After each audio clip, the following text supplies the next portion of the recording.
গিয়েছিলাম বন্ধুর বড় ভাইয়ের বিয়েতে। হঠাৎ করে পাত্রী বলে উঠল আমার সাথে নাকি তার 2 বছরের রিলেশন ছিল, আর এই বিয়েটা সে করবে না, আমাকে ছাড়া সে বাঁচবে না। মেয়েটার এরকম কথা শুনে সকলে আমার দিকে তাকালো। কি অস্বস্তিকর পরিস্থিতি। সত্যি কথা বলতে আমি মেয়েটাকে চিনি, কিন্তু মেয়েটার সাথে আমার কোনো রিলেশন নাই। আর তার এরকম আবদার কিভাবে পালাবো সেই প্ল্যান করতেছি, কিন্তু যেটা বুঝলাম এখান থেকে পালানো সম্ভব নয়। বন্ধু আমার হাত ধরে আছে। বন্ধুকে কানে কানে বললাম, তুই তো জানিস ব্যাপারটা, কোনো মতে ম্যানেজ কর ভাই। সম্ভব না, ফেসে গেছিস। আর তোকে তো আমি পিটাবই। আমার ভাইয়ের বিয়েটাও শেষ করে দিলি। ভাই তোর পায়ে ধরি, তুই আমায় মার কাট যা ইচ্ছা কর, কিন্তু এখান থেকে এখন বাঁচা। আচ্ছা তুই পালা, আমি দেখতাছি। থ্যাঙ্কস দোস্ত। ও ওই দিকটা সামলে নিতেই আমি পিছন থেকে কেটে পড়লাম। বিয়ে বাড়ি থেকে বের হয়ে রাস্তায় আসতেই সব ভয় কেটে গেল। বেঁচে গেছি। মেয়েটা কিভাবেই না ফাঁসাতে চেয়েছিল, বজ্জাত মাইয়া। কিছু বললা? পিছনে তাকিয়ে দেখি মেয়েটা দাঁড়িয়ে আছে। তাহলে আর বাঁচলাম কই। আজরাইল এসে হাজির। আপনি এখানে কেন? যান বিয়ে করেন। আমার কাছে কি? বিয়ে তো তোকে করবো শালা। মানে আমাকে কেন? চুপচাপ চল, পিছনে পাবলিক, প্যাদানি না খেতে চাইলে আমাকে নিয়ে চল। দেখেন আপু, কথাটা শেষ করার আগেই মেয়েটা এসে হাতটা ধরে ফেলল। তারপর টানতে টানতে দাঁড়িয়ে থাকা সিএনজির কাছে নিয়ে গেল। সিএনজিওয়ালা মামাকে দেখে বুঝলাম ভালোই মজা নিতেছে। মেয়েটা আমাকে সিএনজিতে উঠিয়ে নিচেও বসে পড়ল। মামা টানেন। আরো 2 জন আসুক তারপর। আরে মামা, ওদের ভাড়াও দিয়ে দিব, চলেন তো। মামা সিএনজি টান দিল। মেয়েটাকে দেখে মোটেও চিন্তিত লাগছে না, তবুও এক হাতের আঙ্গুল দিয়ে শাড়ির আঁচল কুচকাচ্ছে, আর একটা হাত দিয়ে আমার হাত ধরে রেখেছে। আমি যেন আসামি। মেয়েটাকে শাড়ি কখনো দেখিনি, অসম্ভব সুন্দর লাগছে তাকে। আমি এক দৃষ্টিতে তার দিকে তাকিয়ে আছি। কেমন যেন ভালো লাগছে মেয়েটার দিকে তাকিয়ে থাকতে। আমার ছোটবেলার অভ্যাস, কারোর দিকে বেশিক্ষণ তাকিয়ে থাকলে তার গাল ধরে টানতে ইচ্ছে হয়। মেয়েটাকে এত কাছ থেকে দেখে সেই লোভটা সামলাতে পারলাম না। মেয়েটার গাল ধরে টান দিতেই কি হচ্ছে এসব? বাজে অভ্যাস। মনে আছে আমার, ফেসবুকে মেসেজ করেছিলে একবার। তার মানে আপনি লুকিয়ে লুকিয়ে এসএমএস পড়তেন? হ্যাঁ পড়তাম তো। কিছু না, কিছুই বুঝতে পারছেন না তাই তো? দাঁড়ান ক্লিয়ার করতেছি সবটা। প্রথমে পরিচয় থেকেই শুরু করি। আমি সানফি, আর আমার পাশের মেয়েটা নীলিমা। মেয়েটা বেশি না, আমার 6 মাসের বড়, যার কারণে সে আমার 1 বছরের সিনিয়র, মানে পড়ালেখার দিক থেকে আর কি। আমি ডিপ্লোমা শেষ করে একটা জব করতেছি আর বিএসসি করতেছি, আর সে ডক্টরি পড়তেছে ফাইনাল ইয়ার। মেয়েটা আমাদের কলেজের সামনে দিয়ে যেত। আমি রোজ দেখতাম মেয়েটাকে। একটা নীল রঙের ড্রেস পরে সে কলেজ যেত। আমি তাকিয়ে থাকতাম যতক্ষণ না সে চোখের আড়াল হতো। মাঝে মাঝে তার কলেজ ছুটির পর তার পিছু নিতাম। কি ভাবছেন প্রেমে পড়ে গেছি? হ্যাঁ, মেয়েটাকে ভালোবেসে ফেলেছিলাম আমি। সেই থেকে ঘুরছি। একবার তাকে প্রপোজও করেছিলাম, কিন্তু সে আস্তে করে আমার হাতটা ধরে তার বাবার কাছে নিয়ে গিয়েছিল। তার বাবা পুলিশ অফিসার, সেদিন রাম কেলানি দিয়েছিল। তারপর থেকে আড়াল থেকেই দেখেছি। সেও দেখতো আমি লুকিয়ে লুকিয়ে দেখতেছি, কিন্তু কিছুই বলতো না। মাঝে মাঝে শুধু বলতো সে আমার 6 মাসের বড়, তাই আমাদের মধ্যে রিলেশন সম্ভব না। এভাবেই কাটে 4 বছর। কিন্তু মজার ব্যাপার হলো মেয়েটাকে সবসময় একাই দেখতাম, কোনো ছেলের সাথে কোনোদিন দেখিনি। হয়তো তার বাবা পুলিশ বলে কোনো ছেলের সাহস হয় না। অন্যদের কথা কি বলছি, আমি নিজেও তো সামনে যাই না, আড়াল থেকেই দেখি। তারপর কেটে যায় অনেক দিন। 2 সপ্তাহ আগেই রাফি এসে বলল তার ভাইয়ের সাথে ওর বিয়ে। ব্যাস 2 দিন কাঁদলাম, তারপর সব ঠিক। আমি ইমোশনাল, তবে বাস্তবতাকে মেনে নিতে জানি, তাই বেশি ঘাটিনি। মেয়েটার বিয়ে হয়ে যাচ্ছে শুনে অন্যরা হলে সিগারেট গাঁজা নিয়ে পড়ে থাকতো, সেখানে আমি নর্মাল জীবনযাপন করছি। আমার কাছে সবচেয়ে বড় কথা হলো জীবন কোথায় কখন মোড় নিবে সেটা বলা যায় না। আজ তার বিয়ে, গত 11 দিন মেয়েটার সাথে দেখা হয়নি। আমি ব্যস্ত ছিলাম নিজেকে নিয়ে, আর সে হয়তো বিয়ের শপিং আর প্ল্যানিং নিয়ে। বিয়েতেও আসতাম না, রাফি জোর করে ধরে আনলো। আবার বিয়ের সাজে কেমন লাগে তাকে এটাও দেখার খুব ইচ্ছে ছিল, তাই চলেই আসলাম। বেশ আড়াল থেকেই দেখছিলাম তাকে, ভালোই লাগছিল দেখতে, কিন্তু ঝামেলা বাঁধালো সে। তারপর বাকি ঘটনা তো আপনাদের সামনেই। মেয়েটাকে প্রচুর জ্বালাতাম আমি। ফেসবুক আইডি খুঁজে বের করেছিলাম, তাকে ফ্রেন্ড রিকোয়েস্ট দিয়ে ঝুলিয়েছিলাম, এখনো ঝুলেই আছে। মেসেজ করা যেত মেয়েটাকে, মেয়েটা মেসেজ রিকোয়েস্ট অ্যাকসেপ্ট করে ইগনোর করে রেখেছিল। তারপর লুকিয়ে লুকিয়ে আমার সব মেসেজ দেখতো, আর বোকার মতো আমি ভাবতাম সে কখনো দেখেই না আমার মেসেজ। তাই সব বলতাম তাকে, মনের যত কথা থাকতো সব লিখে ফেলতাম। সেন্ড হতো, কখনো সিন হতো না। আমি ভাবতাম সে তো দেখি না মেসেজ, আমি যা খুশি বলবো তাতে কি। আমার মনের যত কথা আছে সব বলবো, তার বাপও কিছু করতে পারবে না। সামনাসামনি তো তাকে দেখলেই হাঁটু কাঁপে, তবুও যদি কথা বলার সময় দিত সে তো কথাই বলতো না। আর তার বাবার ভয় তো ছিলই, তাই সবকিছু লিখে পাঠাতাম। কত ইমোশনাল কথা, সারাদিন কি করলাম না করলাম সব লিখতাম। একবার তো মুসলমানে কেন করায় সেটাও লিখেছিলাম। সেটাও কি সে পড়েছিল জিজ্ঞেস করবো নাকি? না থাক, নিজেই লজ্জা পাবো। চলুন বাস্তবে ফিরি। অনেক তো অতীত শুনলেন, মেয়েটার সাথে কোনো রিলেশন নেই আমার, কিন্তু মেয়েটাকে আমি চিনি, খুব ভালোভাবেই চিনি। রাগী, একঘেয়ে আর জুনিয়রদের সাথে প্রেম করবে না এমন একটা মেয়ে। আমার কথা হলো, আপনি তখনই বেশি কষ্ট পাবেন যখন আপনি কোনো সিনিয়র মেয়েকে ভালোবাসবেন, কারণ আপনি যতই ভালোবাসুন না কেন সে সেটাকে ইমোশনাল ভাববেই আর আপনাকে সর্বোচ্চ লেভেলের ইগনোর করবে। তারপর বের করে আনবে একটা বয়ফ্রেন্ড, তারপর আর কি আপনার সব কিছু শেষ। বোকার মতো শুধু ভাববেন এমন একটা মেয়ের পেছনে ঘোরাম যার কিনা বয়ফ্রেন্ড আছে। তখন ইমোশনাল সব কান্নার মতো ঝরবে। না পারবেন তাকে ভুলতে, না পারবেন আর যোগাযোগ করতে। কথা বলতে আপনার বাঁধবে, সারা জীবনে কষ্ট পেয়ে যাবেন। সে বুঝবে না আপনার কষ্টটা, ব্যাস জীবন শেষ আপনার। তবুও আমার সেই সিনিয়র মেয়ের প্রেমে পড়তেই ভালোবাসি, কারণ আমরা কষ্ট পেতে ভালোবাসি। তেমনি আমিও ভালোবেসে ফেললাম সিনিয়র মেয়েকে, কষ্ট পেলাম, কিন্তু শেষ পর্যন্ত তার বিয়েটা হলো না, আমাকে নিয়েই পালালো। তবে সামনে কি হবে জানি না, হয়তো সেও একটা বয়ফ্রেন্ড এনে বলবে, ধন্যবাদ সানভি আমাকে হেল্প করার জন্য, এটা আমার বয়ফ্রেন্ড, পরিচিত হও। হয়তো এমনই কিছু হবে, কারণ সিনিয়র মেয়েকে ভালোবাসলে কখনোই সফল হওয়া যায় না। খেয়াল করলাম বাইরে বৃষ্টি নেমেছে, মেয়েটা আমার দিকে চাপতেছে। বুঝলাম না কিছুই, বৃষ্টিটা কি এখনই নামার ছিল নাকি বৃষ্টি ছাড়া সময়টা অপূর্ণ ছিল। সে যাই হোক, মেয়েটার শরীর অসম্ভব রকমের গরম, জ্বর মনে হয়। কপালে হাত দিয়ে বুঝলাম সত্যিই জ্বর। এদিকে মামার সিনজিতে কোনো পর্দা নেই, যা টেনে দিব। এখন কি করব? একবার ভাবলাম মেয়েটাকে জড়িয়ে ধরি, আবার ভাবলাম না থাক, কি না কি ভাববে, পরে আবার আমাকে রেখে আরেকজনকে নিয়ে ভাগবে। তার চাইতে এমনিই ভালো। মেয়েটাকে জায়গা দিয়ে আমি সামনে গিয়ে বসলাম। ভিজতেছি ভালোই, তবুও ভালো লাগতেছে। হঠাৎ ফোনটা বেজে উঠল, অচেনা নাম্বার। রিসিভ কি করব, করেই ফেলি। হ্যালো, কে বলছেন? আমি হেলা। কি হয়েছে? আমারে ফাঁসায়া এখন কল দিছিস কেন? দোষ, এদিকে আরেকটা কাহিনী হয়েছে। কি হয়েছে? ভাইয়া আরেকটা মেয়ে নিয়ে ভাগছে। কসকি মামা, তাহলে তারও একটা ইয়ে ছিল। হালা, আব্বা আমার বিয়ের প্ল্যানিং করতেছে, এবার মিমকে নিয়ে মনে হয় আমারও পালাতে হবে। আয় আয়, তিনজোড়া হয়ে যাবে, একসাথে বিজনেস করা যাবে। মামা মজা করিস না, কই যাবে এখন সেটা বল। আর আপু কি তোর সাথেই আছে? না, সে আমার সাথে নেই, আমি তার সাথে আছি। মামা কই যাবে এখন সেটা বল। তোরেও বলা যাবে না, প্যাদানে খেয়ে তুই আবার বলে দিবি। এখন রাখি, পরে কথা হবে। কলটা কেটে দিয়ে পিছনে তাকাতে দেখি নীলিমা নাই। হায় হায়, সব প্ল্যানিং মনে হয় গেল। এখন কি একা একা পালাবো নাকি? হঠাৎ হাত ধরে টান দিল কেউ। এই চলো, বাস ছেড়ে দিবে তো। হ্যাঁ চলুন। মনে হচ্ছে যেন নতুন বিয়ে করা বউ বলছে এই চলো। হ্যাত্রে নিয়ে কত স্বপ্ন দেখেছি তার হিসেব নেই। বেশিরভাগ স্বপ্নই তাকে বউ হিসেবে দেখতাম, মাঝে মাঝে খেলাও হয়ে যেত। বুঝেনি তো, প্রতিদিন বউ ভাবতে কি আর ভালো লাগে? টুইস্ট দরকার তো। মেয়েটা অনলাইনে টিকিট কেটে রেখেছিল, সব প্ল্যান করা ছিল তার। কি চালু মেরে বাবা। বাসে বসতেই সিটটা পেয়ে গেলাম, একসাথেই সিটে বসতেই আবারও ফোনটা বেজে উঠল। এবার আমার না, নীলিমার। হায় আল্লাহ, মেয়েটা ফোন বন্ধ করেনি কেন? তার বাবা তো পুলিশ, ট্র্যাক করে ধরে ফেলবে। হ্যাঁ, আমি পৌঁছে তোমাকে কল দিব। আর একটা ছোট ভাই আছে, সাথে টেনশন নিও না। আমি ছোট ভাই? যা ভাবছিলাম তাই। এবার বয়ফ্রেন্ড এন্ট্রি মারবে, শালার কপালটাই খারাপ। আপু ফোনটা বন্ধ করুন, নইলে আঙ্কেল আপনাকে ট্র্যাক করে ধরে ফেলবে। ও হ্যাঁ, তাই তো। আপুটা ঝটফট ফোনটা বন্ধ করে ফেললো, আমারটাও বন্ধ করলাম। পকেটে হাত দিয়ে দেখলাম ফেরার টাকা আছে নাকি। আচ্ছা, আমরা কোথায় যাচ্ছি? রাজশাহী। ওখানে কেন? আমার মেডিকেল কলেজ ওখানে, তাই। আর একজন আছে সেখানে। জি বুঝতে পেরেছি। কি বুঝছো?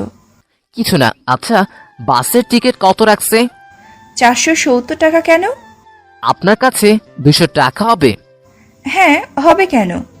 দেন, আমার লাগবে। কেন? টাকা দিয়ে কি করবা? ফিরতি বাসের টিকিট কাটবো। কেন? আপনার তো সেখানে কেউ আছেই, আমার তো আর কেউ নাই, তো বাসায় ফিরতে হবে না? এখন গেলে আব্বু তোমাকে মেরে ফেলবে। কয়দিন পরে যেও, ততদিন তুমি আমার সাথে থাকবে। কি বলবো বুঝতে পারছি না। এখন তাকে পাহারা দিতে হবে। কুত্তা ভাগ্য আমার। ভাবলাম মেয়েটার হয়তো আমায় ভালোবাসে, এখন দেখি উল্টা। আমি তার বডিগার্ড হিসেবে এসেছি, আমাকে সে বিয়ে করবে না। আমিও কি বোকা, সে বলল আর চলে আসলাম। যাই হোক, জুনিয়র তো, বড় আপুকে সাহায্য করতেই পারি। 11টা বাজে, বাস থেমে গেছে। 20 মিনিটের বিরতি। রাতের খাবার খাওয়ার জন্য নীলিমাকে নিয়ে নিচে নামলাম। পাশের হোটেলের একদম উপরে লেখা এখানে বিরিয়ানি পাওয়া যায়। লোভ সামলাতে পারলাম না। আপনারা তো জানেনই, বিরিয়ানি আর জিএফ এর মধ্যে যদি কাউকে সিলেক্ট করতে বলা হয় তাহলে আমি বিরিয়ানিকেই সিলেক্ট করব। মেয়েটাও জানে আমার বিরিয়ানি পছন্দ, অনেকবার বলেছে তাকে মেসেজে। ভাবতেই অবাক লাগে যে মেয়েটা আমার সাথে কথাই বলতো না, সেই মেয়েটাই আমার হাত ধরে ঘুরতেছে। এমন সুন্দরী মেয়ের পাশে নিজেকে এলিয়েন এলিয়েন মনে হচ্ছে।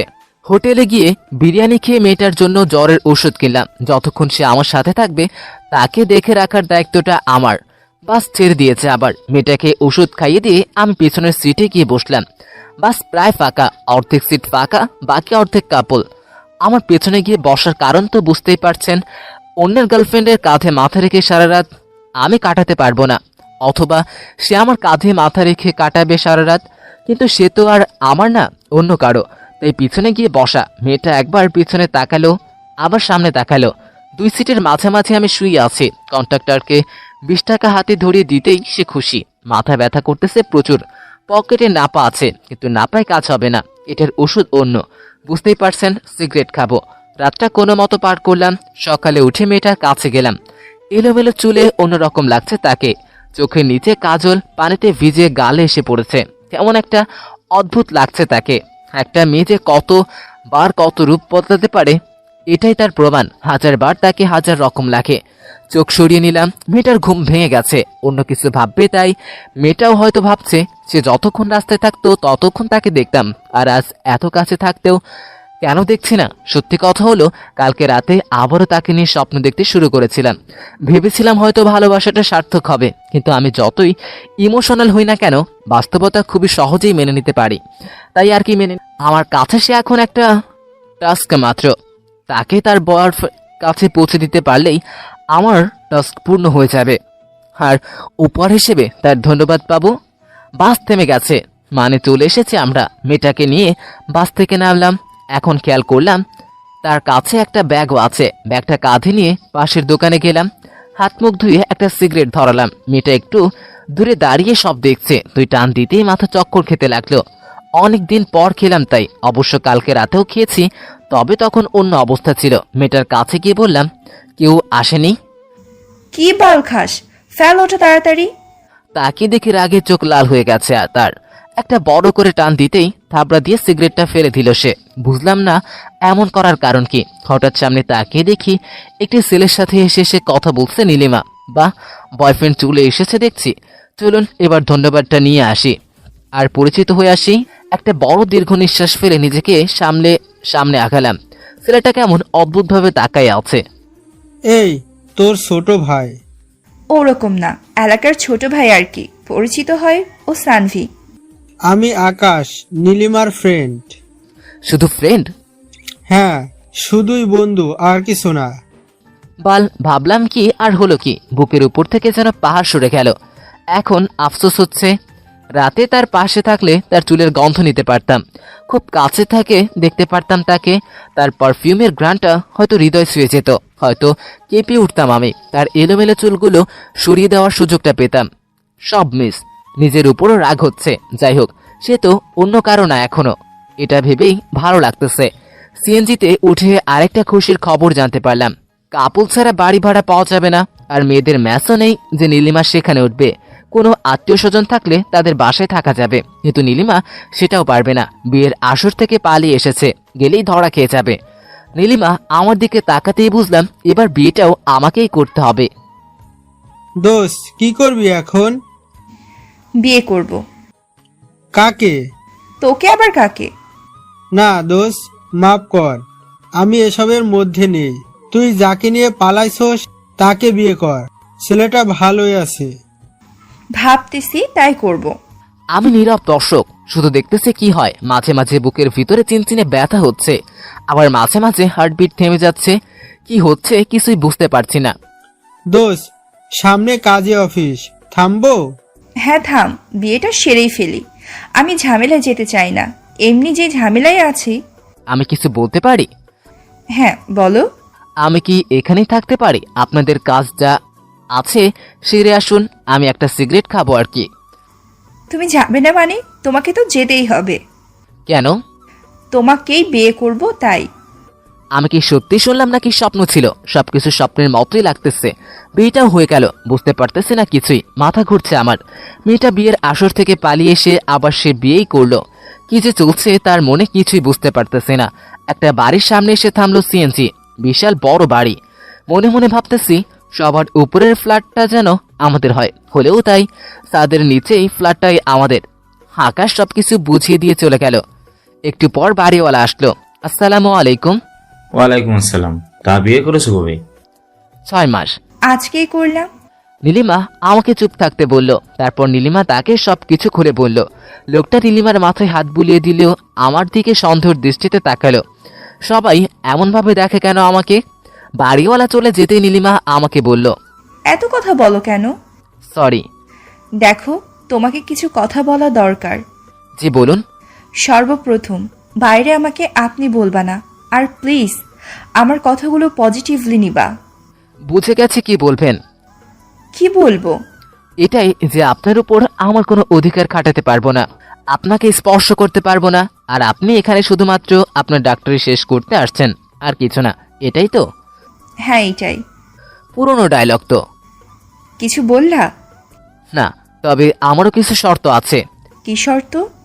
আমার সিগারেট হাত দেওয়া যাবে না, আর আমার কোনো কাজে বাধাও দেওয়া যাবে না। তবেই আপনার শর্ত মানতে রাজি আমি। আচ্ছা, এখন এই টাকাগুলো নাও, সব জিনিসপত্র কিনে আনো। সবার আগে সোফা কিনবা। ওটা বলতে হবে না আপনাকে। আমি অনেক গল্পে পড়েছি যেসব বউ তাদের স্বামীকে মেনে নেয় না তাদের সোফায় ঘুমাতে হয়। এত কথা না বলে যাও, নিয়ে এসো। ইয়া বড় বাজারের লিস্ট। এখন বাজার কিভাবে চিনবো? বাড়িওয়ালাকে নিয়ে যাই। নিচে নামতেই বাড়িওয়ালাকে দেখতে পেলাম। আমাকে দেখে বলল, তা চললে কোথায়? দেখেন না আঙ্কেল, এত বড় লিস্ট ধরাই দিল, কিন্তু আমি বাজারে চিনি না। আমি তো বাজারে যাচ্ছি, চলো তোমাকে সবকিছু দেখিয়ে আনি। ঠিক আছে চলুন। বাড়ি থেকে তো পালাইছো, টাকা পয়সা কিছু আনছো নাকি খালি হাতে ভাগছো? আমার কাছে 270 টাকা আছে। তোমার বউ বুদ্ধিমতী, তাই অনেক কিছু নিয়ে আসছে, তুমিও কিছু করার চেষ্টা করো। কিন্তু এখানে কিছুই জানি না, কিভাবে কি করব বুঝতেছি না। পড়ালেখা কতদূর পর্যন্ত করেছো? ডিপ্লোমা ইঞ্জিনিয়ারিং শেষ, এখন বিসিএস করতেছি। বেশ ভালো, তাহলে তো ভালোই। আমার বন্ধুর একটা কোম্পানি আছে, সেখানে বলে দেবানে। কিন্তু বুঝতে পারছো, তুমি ভাবছো তোমার জন্য এসব কেন করতেছি, তাই তো? এখন তো টাকা দিয়েও চাকরি পাওয়া যায় না, আর আপনি ফ্রিতে, তাই জানতে ইচ্ছে হচ্ছে। তোমার মতো আমিও একটা মেয়েকে নিয়ে পালাইছিলাম। দাঁড়া, তোমাকে একটা গল্প বলি। আমি তার দিকে অদ্ভুত দৃষ্টিতে তাকালাম। আচ্ছা, আপনারা অপেক্ষা করেন, আগে আমি তার গল্পটা শুনি, তারপর আপনাদের বলবো। বাড়িওয়ালা আঙ্কেল বলতে শুরু করলেন, তখন আমার বয়স 23, পড়ালেখা শেষ হয়নি। তোমার মতো আমিও একটা মেয়েকে ভালোবাসতাম, সেও বাসতো, কিন্তু যা হওয়ার তাই হলো। সে মেয়েটারও বিয়ে ঠিক হয়ে গেল। বুঝতে পারলাম না কি করব। কোনো চাকরিও নাই আমার কাছে, কোনো বাবাই তার মেয়েকে বিয়ে দেবে না আমার সাথে। শেষমেশ মেয়েটাকে নিয়ে পালিয়ে গেলাম, কিন্তু ভাগ্য সহায় হলো না।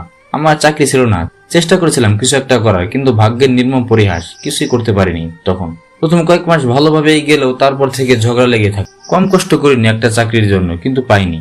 সে পাশে থাকলে হয়তো পেয়ে যেতাম কোনো এক সময়, কিন্তু মেয়েটা 5 মাস পর একটা চিঠি রেখে বাসা ছেড়ে চলে যায় আমাকে ছেড়ে।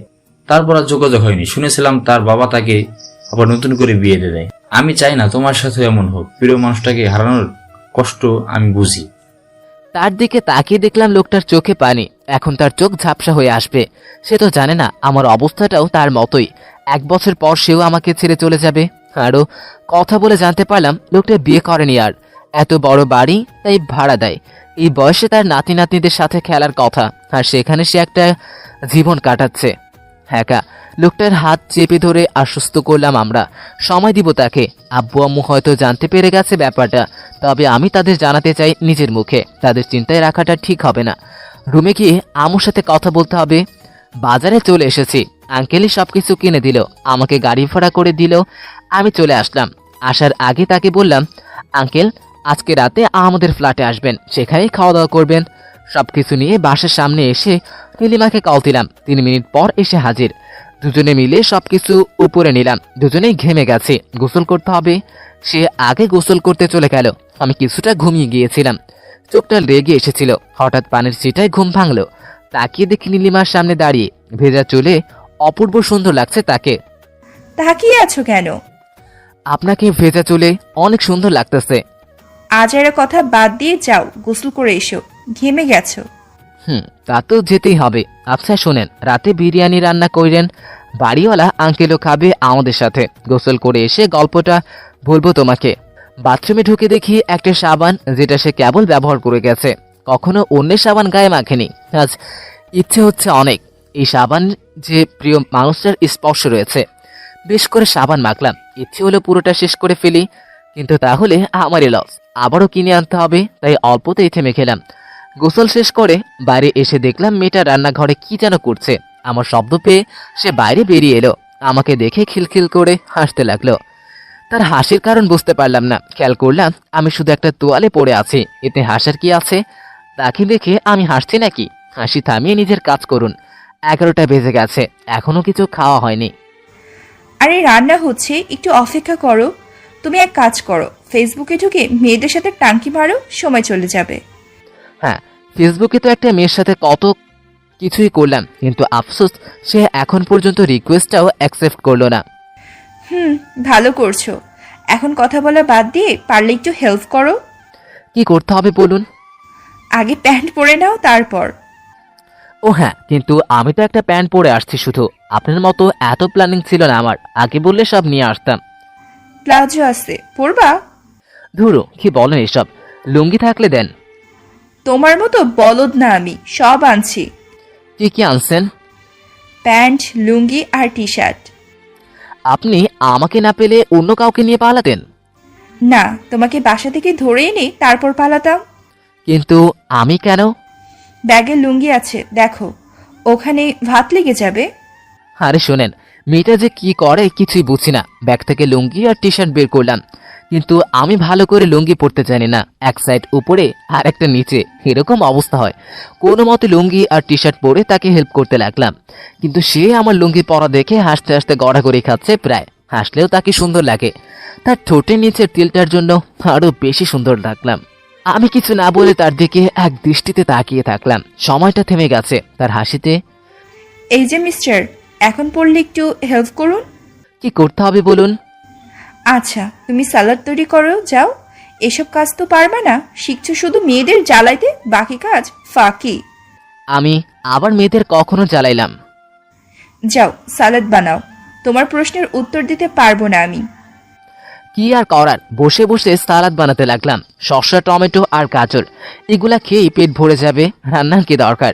মেয়েটা শাড়ি পরেছে, কোমরে কাপড় গুজে কাজ করছে, আর বারবার বা হাত দিয়ে কপড়ের ঘাম মুছছে। যদিও তাকে বিয়ে করেছি, তারপরেও এটা একটা কন্ট্রাক্ট মাত্র। 1 বছর পর সব শেষ, তাই ইচ্ছে থাকলেও অনেক কিছু করতে পারবো না। যদি সে মেনে নিত, যদি বুঝতো ভালোবাসাটাকে, তাহলে হয়তো এখন তাকে পিছন থেকে জড়িয়ে ধরার সুযোগটাও পেতাম, তার কপালের ঘাম মুছে দেওয়ার দায়িত্বটাও নিতে পারতাম। কিন্তু কি আর করার, সব তো কল্পনাই মাত্র। সে তো মানবে না, তার কোনো কিছুই বুঝে উঠতে পারছি না। সে জুনিয়র ছেলের সাথে প্রেম করবে না, অথচ তাকে নিয়ে পালাবে, আবার বিয়েও করবে, কিন্তু তাকে তো আর অনুমতি দিবে না। এ কেমন মেয়ের পাল্লায় পড়েছে কে জানে। সে কবে থেকে পড়েই আছে, কবে যে উঠতে পারবো জানি না, তবে খুব শীঘ্রই উঠতে চাই, ভালোবাসতে চাই তাকে। 20 মিনিট পর তার রান্না শেষ হলো। খাবার সাজিয়ে টেবিলে ডাকলো, গিয়ে দেখি ডিম ভাজি আর ডাল। গত 4 বছর প্রতিদিনের সকালের খাবার ছিল ওটা। খেতে খেতে বিরক্ত হয়ে গিয়েছিলাম, তবে আজ খেতে ইচ্ছে করতেছে। প্রিয়তমা রান্না করেছে যে, তার সবকিছু ভালো লাগে আমার। ডাল এ লবণ কম হয়েছে, যার কারণে স্বাদটা টের পাচ্ছি, তবুও চুপচাপ খাচ্ছি। বুয়ারও মাঝে মাঝে এমন হতো, তাই শুয়ে যাচ্ছে। মেয়েটা রান্না করতে জানে না মনে হয়। দেখি রাতে কি করে। রাতে তো আবার বাড়িওয়ালা আসবে, তাকেও খাওয়াতে হবে। এসব ভাবতে ভাবতে খাচ্ছি, আর সে ভাবছে তাকে দেখছি। ধমকের সুরে বলল, খাওয়ার সময় নজর প্লেটের দিকে, অন্যদিকে যেন না যায়। আমি মাথা নাড়িয়ে বললাম, আচ্ছা। আমি বারবার তার দিকে আর চোখে তাকাচ্ছি। সে বুঝতে পেরে বিরক্তি ভরা দৃষ্টিতে তাকালো। আমি চুপচাপ খেয়ে বিছানায় শুয়ে পড়লাম। সারাদিন তো তাকে দেখতে দেখতেই কেটে গেল। তার কথাগুলো খুব ভালো লাগে আমার। এই প্রথমবার সে আমার সাথে এত কথা বলতেছে। সন্দেহ হয়ে গেছে, এবার বিরিয়ানি রান্না করতে হবে। তাকে বলতেই সে করুণ দৃষ্টিতে তাকালো আমার দিকে। তার চাহনি দেখে বুঝতে বাকি রইল না সে রান্না পারে না। এবার কি হবে তাহলে? খুব বড় মুখ করে বলে এসেছি বউ বিরিয়ানি রান্না করবে, এবার কি করব? অনেক চিন্তা ভাবনা করে শেষমেশ রেস্টুরেন্ট থেকে আনালাম।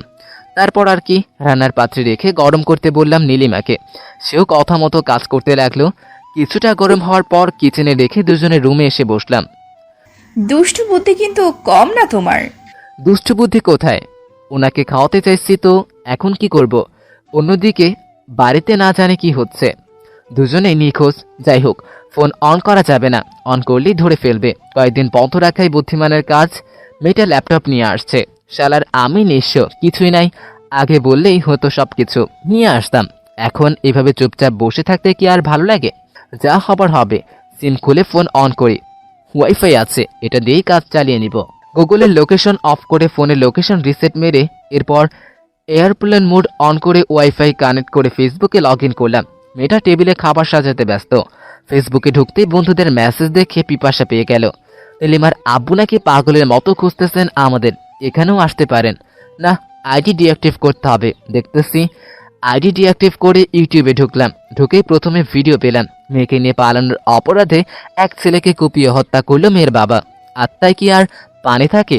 বালের ফোনে চালাবো না, এর চাইতে তো আমার বউকে দেখাই ভালো। নিষ্পাপ একটা মুখ, কিন্তু মাথায় জিলাপির প্যাচ। দেখুন না কেমন খাট কেনার আগে সোফা কিনতে বলল। কত কি ভাবছিলাম, আর কি হচ্ছে আমার সাথে। সব সিলেবাসের বাইরে, কিছুই করার নেই। মেয়েটা খাবার সাজিয়ে আমার পাশে এসে বসলো, মাথায় দুষ্টু বুদ্ধি চাপলো। চিৎকার করে বললাম, তেলাপোকা।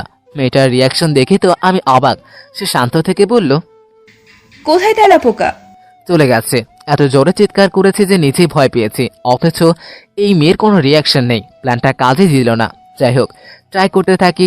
9টা বাজতেই বাড়িওয়ালা চলে এলো। টেবিলে বসে খাবারের ঘ্রাণ নিয়ে বলল, রান্নার ঘ্রাণটা খুব ভালো হয়েছে, বিরিয়ানিটাও ভালো হবে।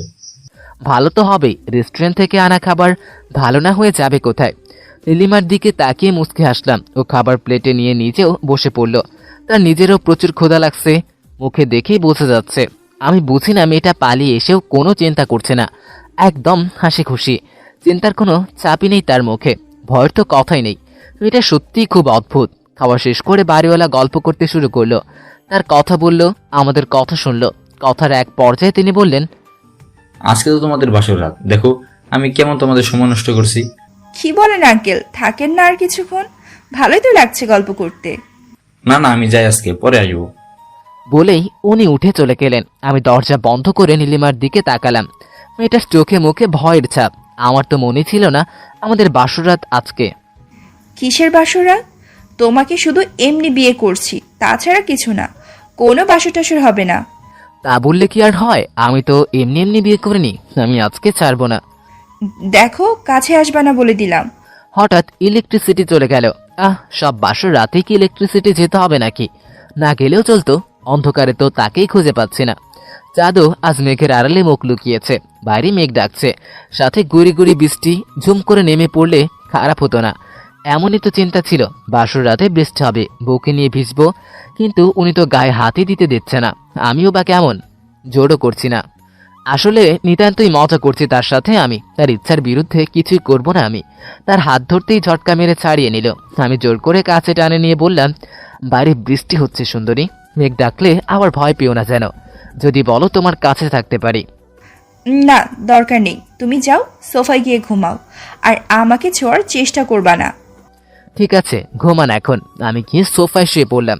শীত লাগছে, তবুও শুয়ে আছি, চোখ বন্ধ করে আছি আমি। তবু বুঝতে পারছি সে বড় বড় চোখ করে দেখছে আমাকে। এটাও জানি আমি না ঘুমানো পর্যন্ত সে ঘুমাবে না। ফ্ল্যাটটাতে একটা বেলকানি আছে, সেখানে গিয়ে বৃষ্টি দেখলে মন্দ হয় না। আলো আধারের খেলায় শহরটাকে অদ্ভুত লাগছে। বৃষ্টির ঝাপটায় সিগারেটের আগুন নিভে গেল। রুমে তো খাওয়াই যাবে না, ওনার আবার সিগারেটের গন্ধ সহ্য হয় না। হঠাৎ খুব জোরে বৃষ্টি নামলো। বেলকনির দরজা বন্ধ করে রুমে এসে শুয়ে পড়লাম। লুঙ্গি পরে আছে, জানি না সকালে লুঙ্গি খুঁজে পাবো কিনা। দাঁড়ান, গিট্টু দিয়ে নেই, নইলে আবার উনি দেখে ফেলবে। ঘুমিয়ে গিয়েছিলাম অনেক আগেই। হঠাৎ বজ্রপাতের শব্দে ঘুম ভেঙে গেল। অনুভব করলাম বুকের উপরটা ভারী। শুধু বুক না, পুরো শরীরটার উপরে কিছু একটা পড়ে আছে। চুলগুলো আমার মুখের উপরে এসে পড়েছে। বুঝতে পারলাম এটা নীলিমা। জাগাবো নাকি? না থাক, ঘুমাচ্ছে ঘুমাক, আমিও ঘুমাই। জানেনই তো সোফায় কতটুকু জায়গা, তাই তাকে জড়িয়ে ধরেই ঘুমানোর চেষ্টা করলাম।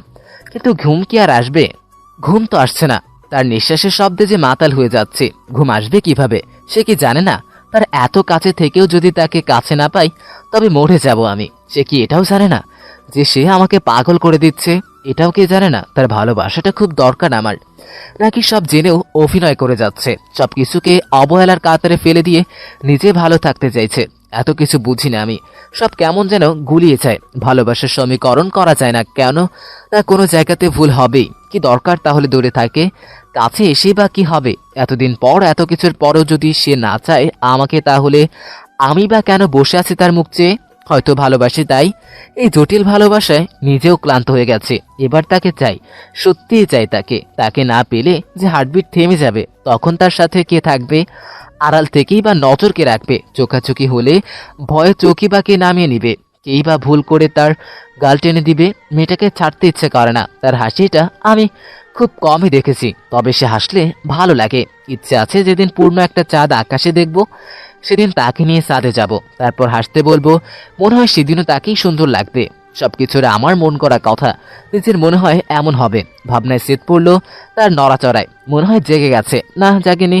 একটু শক্ত করে ধরে আবার নিস্তেজ হয়ে পড়ে আছে। এমন একটা রাতে অন্য কেউ হলে হয়তো সুযোগ নিত। সবাই জানে আমি তার স্বামী, বিয়ে হয়েছে, সে হিসেবে সে আমার বউ, যা ইচ্ছে করতে পারি। যে কেউই পারত, হয়তো আমার জায়গায় অন্য কেউ হলে করতো।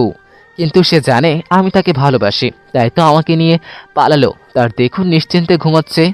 হ্যাঁ, এমন নিশ্চিন্ত মেয়েটা যখন বাবা মায়ের কাছে আর তার স্বামীর কাছে থাকে তখনই থাকে। কিন্তু সে তো মানে না আমাকে, তবে কেন? এর উত্তর জানা নেই আমার। মাঝে মাঝে মনে হয় সে আমাকে ভালোবাসে, আবার তার কথাবার্তায় মনে হয় মোটেও ভালোবাসে না আমাকে। এমনই দ্বিধাদ্বন্দ্বযুক্ত জীবনযাপন করতে হবে 1 বছর। 1 বছরেও যদি সে না বুঝে আমি তাকে কতটা ভালোবাসি, যদি সে বুঝতে না পারে, তাহলে তাকে দোষ দিব না। আমি নিজেই তো ব্যর্থ। এত ভালোবেসেও বুঝতে পারলাম না, এমনই ভেবে নেব। মেয়েটার নাকে নাক দিয়ে একটা আলতো করে ঘষা দিলাম। চুলগুলো মুখের উপরে ছিল এতক্ষণ, সব সরিয়ে ঘুমানোর চেষ্টা করলাম। মেয়েটা শাড়ি পরে আছে, আমি লুঙ্গি। আল্লাহ মান সম্মান রাখো। ঘুমানোর দোয়া পড়ে চোখ বন্ধ করলাম। কেমন জানি লাগছিল সবকিছু। জোর করেই ঘুমালাম। জেগে থাকলে সব উল্টাপাল্টা চিন্তা ঘুরবে মাথায়। ঘুম ভাঙতে ভাঙতে 11টা বেজে গেছে। বাড়িওয়ালার সাথে তার বন্ধুর কোম্পানিতে ইন্টারভিউ দিতে যেতে হবে। চাকরি হয়ে যাবে এবার শিওর। আর চাকরি হলেই অনেকটা চিন্তামুক্ত। নীলিমার দিকে তাকাতেই নীলিমা বলল, ঘুম ভাঙলো তাহলে? আমি সে কখন থেকে খাবার সাজিয়ে বসে আছি। 10 মিনিট সময় দেন, আমি ফ্রেশ হয়ে আসতেছি। মেয়েটা খাবার নিয়ে বসে আছে কেন? রাতে আবার উল্টাপাল্টা কিছু করছে নাকি? নাকি কিছুই জানেই না? নাকি জেনেও না জানার ভান করতেছে? বুঝতেই পারতেছে না কিছুই। সবকিছু মাথার উপর দিয়ে যাচ্ছে। কি আর করার, গোসল করে একেবারে বের হলাম। আপনি গোসল করছেন? সে সকালেই করেছি। হ্যাঁ, মেয়ে বলে কি? তাহলে কি যা ভাবতেছে তাই? কিন্তু আমি তো কিছুই করি নাই। কেমনে কি? আমি আর তার মুখের দিকে তাকানোর সাহস পাচ্ছি না। মাথা নিচু করে বসে আছি। খাও, তুমি যা ভাবছো তার কিছুই হয়নি। তাহলে সকালে গোসল কেন করলেন? তোমার ঘাম লেগে গিয়েছিল আমার শরীরে, তাই। কিন্তু রাতে তো বৃষ্টি ছিল, গরম তো ছিল না। এত কথা বলো কেন তুমি? চুপচাপ খাও, বেশি কথা না বলবা না। আচ্ছা, প্রতিবারের মতো এবারও চুপ হয়ে গেলাম। হঠাৎ দরজায় নক পড়লো। দরজা খুলে দেখি বাড়িওয়ালা দাঁড়িয়ে। তাকে ভিতরে আসতে বলে আমি পিছনে দাঁড়ালাম। ভেতরে যাবো না, আমি নিচে অপেক্ষা করতেছি, তুমি আসো। আচ্ছা, আসতেছি। নীলিমা প্রশ্ন ভরা দৃষ্টি নিয়ে তাকালো। আমি তার চাহনি দেখে বললাম, ইন্টারভিউ দিতে যাচ্ছি। ওনার বন্ধুর অফিসে চাকরিটা হয়ে যাবে ইনশাআল্লাহ। ও আচ্ছা, যাও। রেডি হয়ে নিচে গেলাম। উনি গাড়িতে বসে আছে। আমাকে দেখে ইশারায় উঠতে বলল। ওনার পাশে বসে আতরের ঘ্রাণ পেলাম। বেশ ভালোই লাগে আতরের ঘ্রাণ। লোকটার দিকে তাকালে সব সময় আমার মাথায় একটা জিনিসই ঘুরে। লোকটা সিঙ্গেল হয়েও মিঙ্গেল ছাড়া বাসা ভাড়া দেয় না কেন? তবে শুনেছি নিচের তলায় একজন থাকে, তার আত্মীয় তাই রেখেছে। তার ব্যাপার ভিন্ন। কিছু দূর এগোতেই গাড়ি থেমে পড়লো। বাড়িওয়ালা চাচা গ্লাসের বাইরে মুখ বের করে বলল, অবন্তী, কই যাও? এই তো আঙ্কেল, ভার্সিটি। আমি ওইদিকে যাব, উঠে আসো। ছেড়ে দেই। না, আপনারা যান, 3 জন বসলে সমস্যা হবে। আরে কোনো সমস্যা নেই, তুমি আসো তো। এত দূর তুমি হেঁটে যাবে নাকি? আচ্ছা। গোলকাল মুখ, সাদা চশমা, ঘন চুল, রোদে ঝকমক করছে নাকটা। বেশি লম্বা না, তবে তার গোল আকৃতির মুখে বেশ মানিয়েছে। মেয়েটা আমার পাশে এসে বসতেই বুঝলাম চাচার আতরের গন্ধ হওয়ায় মিলিয়ে গেছে। মিষ্টি একটা দামি ব্র্যান্ডেড পারফিউমের ঘ্রাণে গাড়িটা পরিপূর্ণ। বরাবরের মতোই এবারও বুক ভরা নিঃশ্বাস নিতে ইচ্ছে করবে, তবে অন্যের পারফিউমের ঘ্রাণ কেন নিব, এই চিন্তায় ছোট ছোট নিঃশ্বাস নিতে লাগলাম। মেয়েটার সাথে চোখাচোখি হতেই সে বলল, আমি অবন্তী, আপনি? সানভি। বেশ মজার নাম তো। নামটা আপনার কাছে মজার কেন লাগতো? কারণ এই নামটা মেয়েদের। তো কি হয়েছে, সানিও তো মেয়েদের নাম। হুম, তা ঠিক, তবে আপনারটা আনকমন। সেটা জানি। চাচা পরিচয় করিয়ে দিল। মেয়েটা তার ভাইয়ের মেয়ে, ভার্সিটিতে পড়ে, এখানেই থাকে। ওই যে নিচতলায় মেয়েটা, আর আমার পরিচয় দিল সবচেয়ে উপরে তলায় নতুন বিয়ে করা ছেলে। বিবাহিত শুনে মেয়েটা মনে হয় কিছুটা হতাশ হলো। ওকে রিয়াকশন দেখে এমনই মনে হচ্ছে। কিছু দূর গিয়ে মেয়েটা নেমে পড়লো, চাচাও নামলো সামনের, সাথে আমিও। বড় একটা বিল্ডিংয়ে ঢুকলাম, তারপর সোজা 8 তলায়। চাচাই সব ব্যবস্থা করলো, শুধু এটুকু বলল ছেলেটা পালিয়ে এসেছে, কোনো সমস্যা হবে না তো। চাচা বলল ওটার দায়িত্ব আমার, ব্যাস কাল থেকেই জয়েনিং। তবে আমার কাজ 3 দিন দিনে আর 3 দিন রাতে, রাতের 3 দিন বাসা থেকেই কাজ করতে পারবো, বাকি 3 দিন আসতে হবে অফিসে। নতুন একটা ল্যাপটপ হাতে ধরিয়ে দিয়ে কিছু কাজ বুঝিয়ে দিয়ে বাসায় পাঠিয়ে দিল। চাকরি হলো? হয়ে গেছে। বেতন কত? মাস শেষে টাকা হাতে পেলেই বলতে পারবো। ভালো। ক্ষুধা লাগছে প্রচুর, কিছু খাবার আছে? দাঁড়াও, আমিও খাবো, বসো, আসতেছি। ফ্রেশ হয়ে এসে বসলাম দুজনে খাবার টেবিলে। খাওয়া শেষে একটু ঘুমানোর, রাতে তো ঘুমোতে পারিনি, আর সোফায় শুয়ে অভ্যাস নেই। আজকে রাতে হয় একসাথে বিছানায় ঘুমাবো, নয়তো অন্য ব্যবস্থা করতে হবে। রাত হতে বেশি বাকি নেই, এই সময়টা সবচেয়ে বেশি ভালো লাগে। ছাদে উঠে দেখি নিচতলার মেয়েটা বসে আছে। আমাকে দেখে চেয়ারে বসতে বলল। মেয়েটার হাতে একটা গিটার, মনে হয় গান গাইতে পারে। মেয়েটা আমাকে বলল, গিটার বাজাতে পারেন? মনে মনে বললাম কতবার বাজাইলাম জীবনে। তারপরে নীলিমাকে বললাম, না আমি পারি না। গান গাইতে পারেন? অল্প অল্প পারি। ঠিক আছে, শুরু করি। আপনি শুরু করেন। মেয়েটা গাইতে শুরু করলো। প্রথমে লজ্জা লাগছিল, পরে দুজন যখন গাইতে লাগলাম তখন সব উধাও হয়ে গেল। বেশ ফ্রি মাইন্ডের মেয়ে, অল্পতেই কত আপন ভেবে নিয়েছে। এরকম মেয়ে খুব কমই পাওয়া যায়। দুজনে হাসতে হাসতে কথা বলছিলাম, হঠাৎ সিঁড়িতে কারো পায়ের শব্দ শুনলাম। কিছুক্ষণ পরে নীলিমা আসলো। আমাকে আর তাকে দেখে সে নিচে নেমে গেল। আমি ওটা নিয়ে কিছু না ভেবে মেয়েটার সাথে আড্ডা দিতে লাগলাম। ভালোই লাগছে মেয়েটাকে, বেশ হাসি খুশি, প্রাণবন্ত আর সুন্দরী। আসলে এমন মেয়েরা সুন্দরী হয়। মেয়েটার সাথে গল্প করে বেশ ভালোই লাগছিল। যাই, এবার রুমে যেতে হবে, রাত হয়ে গেছে, প্রচুর ক্ষুধাও লেগেছে। তারপর রুমে গিয়ে নীলিমাকে বললাম, নীলিমা কি রান্না করেছেন? ওই, তুই নাম ধরে কেন ডাকলি? কলার চেপে ধরে বলল, সরি আপু, কি রান্না করছেন? রান্না হয় নাই। তোকে কৈফত দিতে হবে নাকি? আজকে রান্না হবে না, যা ঘুমা। নয়তো নয়তো কি? নয়তো বাল। ছি, কি বলেন এসব? তুই যদি এখন চুপ না করস তো মাথা ফাটাই দিব। রেগে আছেন কেন? কেউ কিছু বলেছে? দাঁড়া, তুই নড়বি না। আমি দৌড়ে সোফায় গিয়ে শুয়ে পড়লাম, নয়তো মাথা ফাটিয়ে দিবে।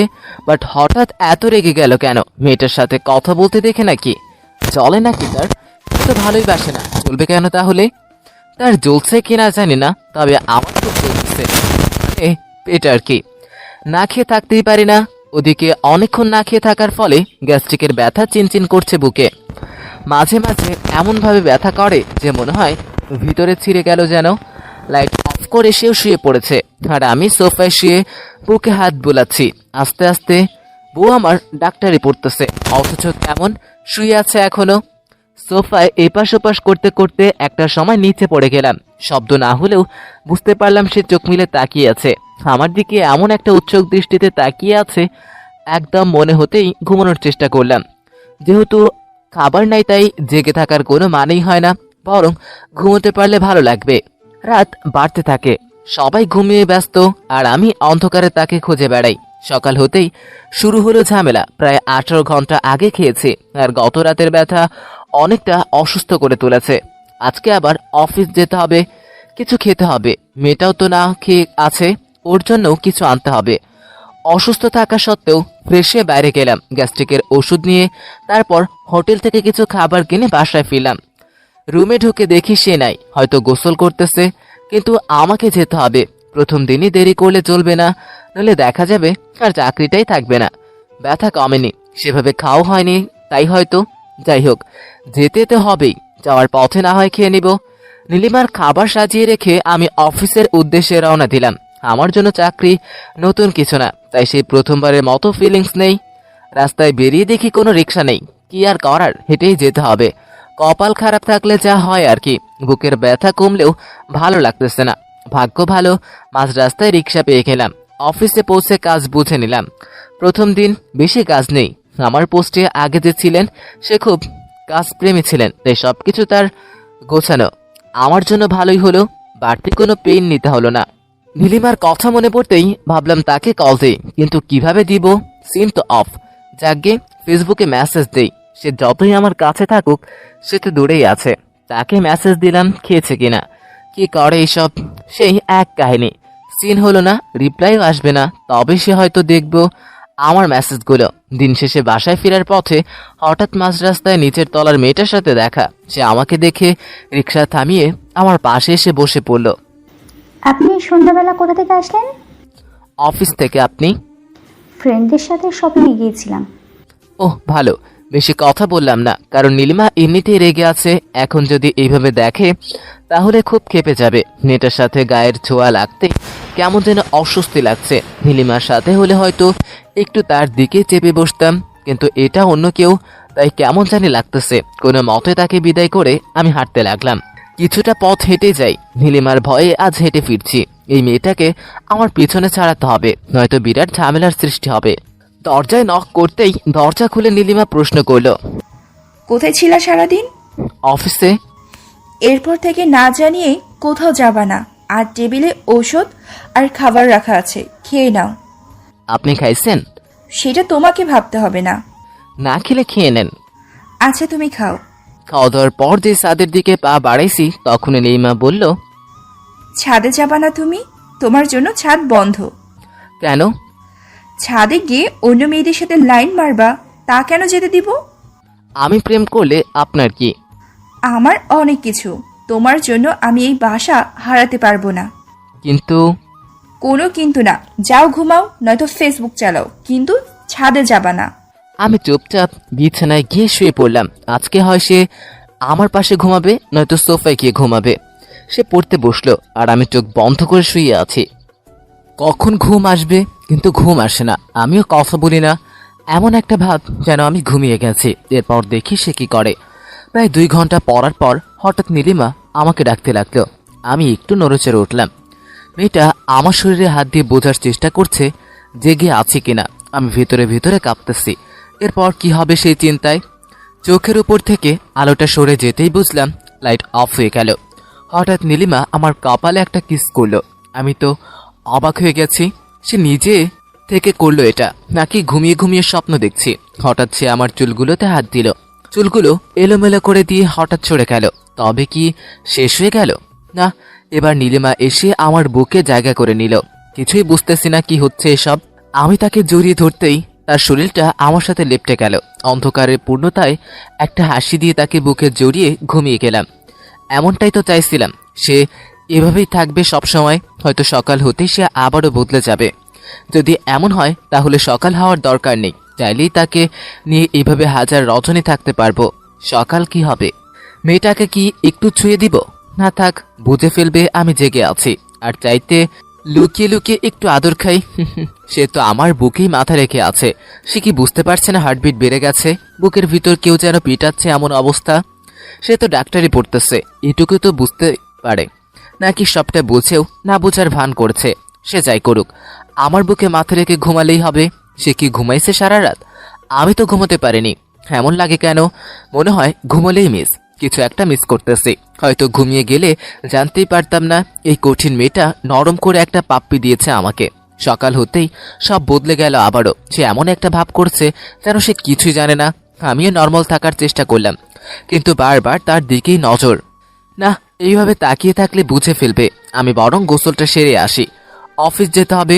গোসল শেষ করে এসে দেখি সে রান্না করতেছে। আমি তো ভাবছিলাম আজকেও বাইরেই খেতে হবে। ঘরের খাবার খেতে পারলে ভালোই লাগে, যদিও কোনো কোনো একটার কমতি বা বাড়তি থাকবেই। সেদিকে নজর দিলে তো আর বউয়ের হাতের রান্না খাওয়া হবে না। বউয়ের হাতের রান্না খেতে হলে এটুকু সহ্য করতেই হবে। খাওয়া শেষে অফিস চলে গেলাম। সেখান থেকে আবার বাসা, আর প্রতি রাতে তার পাগলামি তো আছেই। এভাবেই কাটছে দিনকাল। সাথে তো নিচের তলার মেয়েটা আছেই, সেও বন্ধু হয়ে গেছে। সময় কেটে যাচ্ছে ব্যস্ততার মধ্যেই। নীলিমাও ব্যস্ত হয়ে তার পড়াশোনা নিয়ে। সে শুধু তার রাতে আমাকে জড়িয়ে ধরে ঘুমায়। ভাবতেছি আজকে রাতে আমি তাকে জড়িয়ে ধরে ঘুমাবো। তার পরীক্ষার আর 2 মাস বাকি। সে পড়াশোনা নিয়ে ব্যস্ত, প্রচুর রাতে খুব কম ঘুমায়। তাই আমারও সেই রকমই হয় না, কেমন জানি চেঞ্জ হয়ে গেছে কয়দিনে। সে যাই হোক, আমাকে জড়িয়ে ধরেই ঘুমায়। সে মনে হয় ভালোবাসে আমাকে। একটু রিস্ক তো নিতেই হবে। আজকে যা হওয়ার হবে, কিছু একটা করবই আজকে। এইভাবে আর কদিন, 2 মাস বাকি মাত্র। এখনো যদি তাকে না বোঝাতে পারি যে আমি তাকে ভালোবাসি, তাহলে হয়তো আর কখনোই বোঝানো হবে না। অফিস থেকে একটু তাড়াতাড়ি বাসায় ফিরলাম। তার প্রিয় বেলি ফুলের মালা আর একটা কেক কিনলাম। সারপ্রাইজ তাই বলা যাবে না, যদিও অনেকেই বুঝে ফেলেছেন। তবে একটু পর সব ভুল প্রমাণ হবে। আজকের দিনটা 23শে মে। মনে পড়ে কি 23শে মে কি? বলাই হয়নি, মনে পড়বে কিভাবে? একটু পরেই জানতে পারবেন। রুমে ঢুকে দেখি সে পড়তেছে। নীলিমা, একটু ছাদে আসবেন? ছাদে কেন? আরে আসেন না, একটু দরকার আছে। ঠিক আছে, আসতেছি, তুমি যাও। না, এখন আসবেন, তাড়াতাড়ি করেন। বাইরে মেঘ ডাকতেছে, বৃষ্টি আসবে মনে হয়। অনেকটা টেনে নিয়েই আসলাম। ছাদের কাছে এসে চোখ বেঁধে দিলাম। কি করছো? চুপচাপ থাকুন। মেয়েটাকে নিয়ে ছাদের মাঝখানে দাঁড় করালাম। ভয় লাগছে না একটুও? তাকে নিয়ে কত রাত কাটালাম, কতবার সে আমাকে না জানিয়ে কিস করলো, তার হিসেব নেই। এখন আর ভয় পাওয়ার কি আছে? আমি হাঁটু মুড়ে তার সামনে বসে পড়লাম।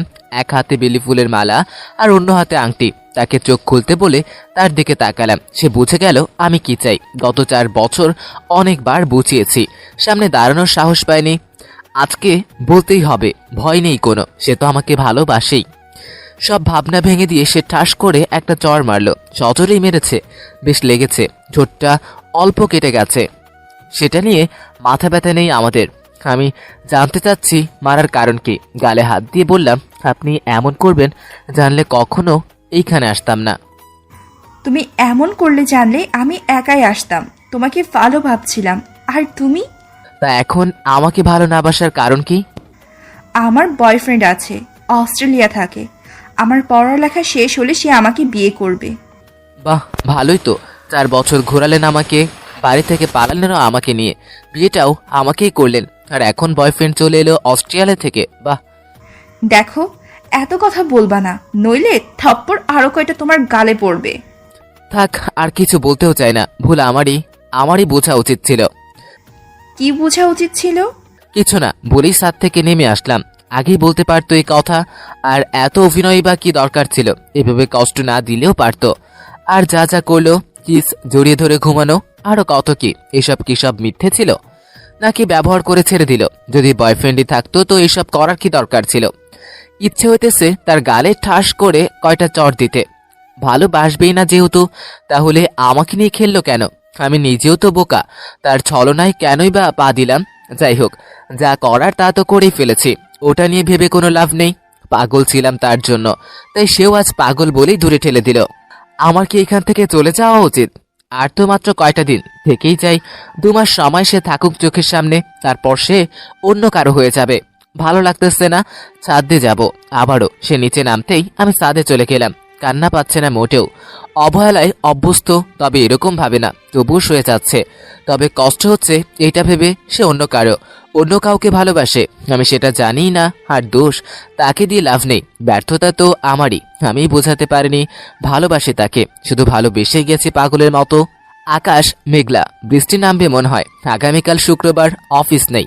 মেয়েটা বৃষ্টি নামলেই ভিজতে চাইতো। আজও কি ভিজবে? মনে হয় না। সে যাই করুক, তাকে নিয়ে আর ভাববো না আমি। তাকে নিয়ে ভাবার লোক আছে এখন। যদি জানতাম সে অন্য কাউকে ভালোবাসে তো 4 বছর আগেই ছেড়ে দিতাম। কষ্ট করে এই পর্যন্ত আনতে হতো না রিলেশনটাকে। বাসায় কল দিয়ে সত্যিটা বলা দরকার। সত্যি না মিথ্যাটা বলতে হবে। সত্যি বললে তো আবারও ঝামেলায় পড়বে। আমি চাই না আমার জন্য সে ঝামেলায় পড়ুক। আমি আর বাসায় যাব না। এই শহরটা ভালো লেগে গেছে, সাথে চাকরিও আছে। এখানেই থেকে যাব আমি। ফোনটা হাতে নিয়ে নাম্বার ডায়াল করলাম। বারবার মনে হচ্ছিল না বলাই ভালো, তারপরেও শেষমেশ কল দিলাম। হ্যালো হ্যাঁ বাবা বল। আম্মু, তোমাকে একটা কথা বলা হয়নি। কি কথা? আসলে নীলিমা আছে না, ওকে নিয়ে পালিয়ে এসেছে ঠিকই, তবে বিয়ে করিনি। সে শুধু তার পড়ালেখা শেষ করার জন্য আসছে। আমরা একে অপরকে ভালোবাসি না, শুধুমাত্র তার হেল্প করেছি আমি। কি বলতেছিস এসব? সেদিন বললে বিয়ে করেছিস, আবার আজকে বলিস করস নাই। আব্বুকেও বলে দিও, সে তো আর আমার সাথে কথা বলবে না, তুমিই জানিয়ে দিও। আচ্ছা কিন্তু মেয়েটা কেমন আছে? ভালোই আছে। আচ্ছা আম্মু, আমি পরে কল দিবনে। আচ্ছা সাবধানে থাকিস। আচ্ছা, খেয়াল করি নাই, কথা বলতে বলতে চোখের কোণে পানি জমে গেছে। এই চোখে মেঘ জমেছে, যখন তখন বৃষ্টি নামতে পারে। আকাশের বৃষ্টিও নামুক, একসাথে দুই বৃষ্টি, একটার পানি মিষ্টি, আরেকটা নোনতা। পার্থক্য এখানেই। জীবনটাও এরকমই, একদিকে মিষ্টি পানি, আরেকদিকে নোনা। যতই মিষ্টি পানির দিকে যাওয়ার চেষ্টা করবে নোনা পানি তোমার দিকে ততটাই এগিয়ে আসবে। এই বাড়ির ছাদে মনে হয় কেউ ওঠে না, সবসময় ফাঁকাই পড়ে থাকে। না, আর থাকা যাবে না, ছাদে বৃষ্টি নামবে, ক্ষুধাও লাগছে প্রচুর। আজ থেকে আর কষ্ট করে দুজনের খাবার রান্না করতে হবে না তাকে, আমারটা আমি চালিয়ে নিব। সে খেয়ে নিয়েছে, আমার খাবারটা টেবিলে রাখা আছে। লজ্জাহীন হলে খেয়ে নিতাম, সামান্য লজ্জা আছে বিধায় খেতে পারলাম না। গলা দিয়ে নামবে না এ খাবার। একটা জিনিস প্রচুর ভাবাচ্ছে, তার বয়ফ্রেন্ড আছে, সেটা না জেনেই আমি প্রপোজ করেছি। এতে চর মারার কি আছে? হয়তো রাগ করে মারছে, কিন্তু ধুরো, আমি বা এত ভাবছি কেন? আমি আমার মতো থাকবো, সেও ভালো থাকবে। হয়তো আমিও রাতের গভীরতা বেড়ে গেছে, সে ঘুমোচ্ছে, আমার ঘুম পাচ্ছে না। কিসের একটা নেশা যেন মাথায় লেগে গেছে, ঘুমোতে পারছি না। আচ্ছা, রাত হলে তো সবাই ঘুমায়, রাত জেগে থাকে কেন? সে কি দিনে ঘুমায়? চাঁদি বা রাতে কেন ওঠে? দিনেও তো উঠতে পারতো, রাত হলেই কেন অন্ধকার হতে হবে? কেনই বা চারপাশটা এত নীরব হয়ে যাবে? কেন দিনের মতো ব্যস্ততা থাকবে না? রাত হলেই কেন এত স্মৃতি চোখের সামনে ভেসে উঠবে? কেনই বা বুক ভরা হাহাকার হৃদয় স্পন্দন করবে? নেই কোনো উত্তর, তবুও রাতকে ভালোবাসি, সাথে তোমাকেও। তোমাকে ভুলে থাকা সম্ভব না। যতটা কষ্ট তোমার দূরে থাকায়, তার চাইতে বেশি কষ্ট তোমাকে ভুলে থাকার চেষ্টায়। নীলিমা, বুঝো না তুমি? একটুও কি বুঝতে পারিনি এতদিনে? এসব ভাবতে ভাবতে চোখের কোণে নোনা পানি জমে গেল। আমরা বাঙালি খুব আবেগী, অল্পতেই কেঁদে ফেলি। রাতে ঘুমোতে অনেক দেরি হয়ে গিয়েছিল, জানি না কখন ঘুমাইছি, তবে মাথা ব্যথার জন্য বুঝতে পারতেছি অনেক দেরিতেই ঘুমিয়েছি। উঠে গোসল করলাম, গোসল করে একটু ভালো লাগতেছে। 10টা বেজে গেছে, ক্ষুধা লেগেছে প্রচুর, খেতে হবে। রান্নাঘরে গিয়ে দেখি খাবার আছে, কিন্তু আমি এসব খাবো না। কারণটা কারোরই অজানা নয়। নিজেই ডিম ভাজি করলাম 2টা, পুড়ে গেছে অনেকটা, তার উপর লবণ দিইনি, কি একটা বিশ্রী স্বাদ। তবুও জোর করেই খেলাম। পেট খারাপ হবে শিওর, তারপরেও খেতে হলো, কিছুই করার নেই। শুক্রবার, আজ অফিস নেই, বাইরে থেকে ঘুরে আসি ভাবছিলাম। হঠাৎ নিহালের কল আসলো। হ্যালো। হ্যাঁ সানবি, বলছিলাম যে একটু শপিংয়ে যাব, আপনি কি ফ্রি আছেন? শপিংয়ে যাবেন? হ্যাঁ চলুন না, আজ তো অফিস নেই। হ্যাঁ, যেতেই পারি, তবে একটা শর্ত আছে। কি শর্ত? আমাকে বিরিয়ানি খাওয়াতে হবে। আচ্ছা আপনি থাকেন, আমি আপনার বাসার সামনে আসতেছি। আচ্ছা, আসলে প্রচুর ক্ষুধা লাগছে। পুরা 2টা ডিম খেয়ে কি আর পেট ভরে? আমরা বাঙালিদের ক্ষুধা একটু বেশি, শুধু খাওয়ার না, সবকিছুরও ক্ষুধা বেশি। ওহ, নিহায়াকে বলা হয়নি, একসাথে জব করি, বন্ধুসুলভ, ফ্রি মাইন্ডের, আর প্রচুর দুষ্টামি করে। যাকে মন খুলে সব কথা বলা যায়, এমন একটা মেয়ের প্রেমে পড়লেই ভালো হতো। বোকার মতো পড়েছি তো পড়ছি সিনিয়র মেয়ের প্রেমে, যার সব দিক নরম, শুধু আমার দিকটাই শক্ত। শেষমেশ যাও এত দূর আসলাম, তারপর তৃতীয় পক্ষ এসে বাহাত ঝুঁকিয়ে দিল। জীবনটা বেদনা, মাঝে মাঝে হাসি পায়। কি এমন আছে ওর মধ্যে যার জন্য অন্য কাউকে ওর জায়গায় ভাবতে পারি না? উত্তর জানা নেই, তবে এটুকু জানি তাকে ছাড়া বাঁচতে পারবো না। তবে অগুছালো একটা জীবন নিয়ে কখনো গুছিয়ে নিতে পারবো না। মেয়েটার ইগো অনেক, সিনিয়র আপু, ইগো তো থাকবেই। আজকাল তার দিকে তাকাতেও লজ্জা লাগে, ছোট মনে হয় নিজেকে। 40 মিনিট পর আবারও নিহায়ার কল। নিচে আসো। আচ্ছা আসতেছি। পিছনে তাকিয়ে দেখি নীলিমা। ওসব দেখার সময় নেই আমার, এমনিতেও বেশি সামনাসামনি হতে চাই না, আর হাঁ করে তাকিয়েও থাকতে চাই না। নিচে নেমে দেখি নিহায়া গাড়িতে বসে আছে। আমাকে দেখে বাইরে বের হলো, তারপর দুজনে ভিতরে গিয়ে বসলাম। নিহায়ার 2টা জিনিস খুব গোলমেলে লাগে আমার। প্রথমত, টাকাওয়ালা বাবার মেয়ে হয়েও নিজের খরচ নিজে চালায়, ও জব করে। আর একটা জিনিস হলো, প্রতিদিন তো মডার্ন ড্রেস পরে, আজকে আবার শাড়ি। সুন্দর লাগছে তাকে, স্লিম পেটটা দেখা যাচ্ছে। এটাই সবচেয়ে বাজে লাগছে। শহরের মেয়েরা শাড়ি পরলে পেট খোলা রাখবেই, তার দিক থেকে ঠিক আছে, তবে আমাদের মতো ছেলেদের জন্য মোটেও ঠিক নেই। আমাদের কাছে এটা বেমানান। বিরিয়ানি খাবা? হঠাৎ তুমি বলায় কিছুটা আনইজি ফিল হচ্ছে। ব্যাগ থেকে একটা টিফিন বক্স বের করলো। বিরিয়ানির গন্ধ পাচ্ছি। এটা রেস্টুরেন্টের না, বাসায় বানানো, সেটা গন্ধ শুকতেই বুঝতে পারছি। মেয়েটা কি বিরিয়ানি রান্না করতে পারে নাকি? রান্না কে করেছে? আম্মু। আমি ভাবলাম আপনি করছেন। আমি এসব পারি না। আর আপনি বলো কেন? আমি কি তোমার বড় নাকি? না, আসলে সবাইকে আপনি বলে অভ্যস্ত, তাই। চেঞ্জ করো আজকে থেকে। তা তোমার বউয়ের কি খবর? আর খবর, মনটা খারাপ হয়ে গেল। কি হয়েছে বলো তো? কিছু না। হঠাৎ তোমার মুড অফ হয়ে গেল, আর সেটা বউয়ের কথা বলতেই? কিছু তো হয়েছে, বলো আমাকে। আরে কিছু না, এমনিতেই। বলবে কি না? আচ্ছা, আগে শপিং শেষ করুন, তারপর বলবো। আচ্ছা, মনে থাকে যেন। মেয়েটার পাশে আমি হাঁটছি, খেয়াল করছি সবার নজর আমাদের দিকেই। কি এমন ইন্টারেস্টিং জিনিস পেল যে তাকিয়ে আছে? অবশ্যই পাশে সুন্দরী মেয়ে নিয়ে ঘুরলে তাকানেরই কথা। নিহায়াকে ডেকে বললাম, পেটটা ঢাকো, সবাই তাকিয়ে আছে। উত্তরে সে মুচকি এসে শাড়ি ঠিক করে নিল। আর চাহনি কেমন গোলমেলে লাগছে। আমি মনে হয় কন্যা রাশি, নইলে মেয়েরা এত আকর্ষিত কেন হয়? শুধু নীলিমের বেলাই হলো না, তার বিরক্তিকর কারণেই রয়ে গেলাম। 2 ঘন্টা ধরে ঘুরছি, তার কিছুই পছন্দ হয় না। অবশেষে আমার পছন্দ মতো একটা শাড়ি কিনলো। হঠাৎ শাড়ির প্রতি এত আকর্ষণ কেন হলো বুঝতে পারছি না। বিয়ের ভূত চাপছে নাকি মাথায়? মেয়েদের মাথায় বিয়ের ভূত চাপলেই তারা শাড়ি পরবে, মেহেদি দিবে, বারবার আয়নায় নিজেকে দেখবে। যাই হোক, শপিং শেষ করে আবারও রওনা দিলাম। হঠাৎ মাঝপথে গাড়ি ব্রেক। তোমার কি হয়েছে সেটা বলনি, বলো এবার। ড্রাইভার আসে, পার্সোনাল বিষয় পরে একদিন বলবো। নামো। গাড়ি থেকে নেমে মেয়েটার পিছু পিছু হাঁটতে লাগলাম। 5 মিনিট হাঁটার পর একটা নির্জন জায়গায় চলে আসলাম। এখানে বলা যাবে নাকি কেউ শুনবে? না, বলা যাবে, তবে আমি বলতে চাচ্ছি না। বলবা না মানে? কথার কোনো দাম নেই তোমার? আচ্ছা শুনো তাহলে। তারপর ওকে সব কিছু খুলে বললাম। বলতে বলতে কখন চোখে পানি জমে গেছে বুঝতে পারিনি। মেয়েটার চোখেও পানি। হয়তো আমার গল্পটা একটু ইমোশনাল, তবে নীলিমার চোখে কখনো পানি দেখিনি। তুমি এত ভালোবাসার পরও মেয়েটা বুঝলো না? দেখো, দোষটা ওর না। সবাই যে সবাইকে ভালোবাসবে তা কিন্তু না। আমি যেমন তাকে ভালোবাসি, সেও আরেকজনকে বাসে। আমি যেমন তাকে ছাড়া নিজেকে ভাবতে পারি না, তেমনি সেও তো ভালোবাসে আরেকজনকে। তার দিকটাও বুঝতে হবে। আচ্ছা চলো, মাথা ব্যথা করতেছে, রাতে ঘুম হয়নি। তুমি এত কষ্ট চেপে রাখতে পারো, বাইরে থেকে বোঝা যায় না। তোমাকে সবসময় হাসি খুশি দেখতাম। বাদ দাও তো, বাসায় যাবা তুমি নাকি আমি একাই যাব? আচ্ছা চলো। সারাটা পথ তার দৃষ্টি আমার উপর থেকে সরেনি, এজন্যই বলতে চাইনি। বেশিরভাগ মেয়েই এমন ছেলেকে ভালোবাসে যার বাজে একটা অতীত থাকে। আপনি ফেসবুকে স্যাকা খাওয়া পোস্ট দিন, আপনার ডিপ্রেশন কাটানোর জন্য দেখেন কত মেয়ে মেসেজ দেয়। বাসার সামনে এসে নামিয়ে দিল নিহায়া। শুক্রবারের নামাজটা মিস হয়ে গেছে আজ। অন্যদিন হলে নীলিমা জিজ্ঞেস করতো কোথায় গিয়েছিলাম, কিন্তু আজ করবে না, করলেও উত্তর পাবে না। রুমে ঢুকে দেখে ফোনে কথা বলছে। কার সাথে কথা বলছে সেটা বুঝতে বেশি সময় লাগলো না। সে যার সাথেই কথা বলুক, আমার আর বলার কিছু নাই। একটু একটু করে কাছে যাওয়ার চেষ্টা করছিলাম, কিন্তু আবারও সেই দূরেই আসতে হলো। আমারও চেষ্টা করা উচিত তাকে ছাড়া থাকার। 2 মাস তো মাত্র, তারপরই সে অন্য কারো। অবশ্য এখনো বা আমার কই, বরাবরই অন্য কারো। আফসোস থেকেই যাবে তাকে নিয়ে। তবে সে ভালো থাকলে আমার কিছু লাগবে না আর। প্রতিটা ছেলেই চায় তার ভালোবাসার মানুষটা সুখে থাকুক, সেটা হোক তাকে ছাড়াও। যদি ছেলেটা তাকে ভালোবাসে তবেই। ভালোবাসা তো তখন সার্থক হবে যখন প্রিয় মানুষটার মুখে হাসি ফোটাতে পারবেন। তাকে কাঁদিয়ে ভালোবাসা প্রমাণ করতে চাওয়া বোকামি ছাড়া আর কিছুই না। তোমাকেও আমি ততটাই চাই যতটা চাইলে তোমার হাসিতে আমি হাসবো।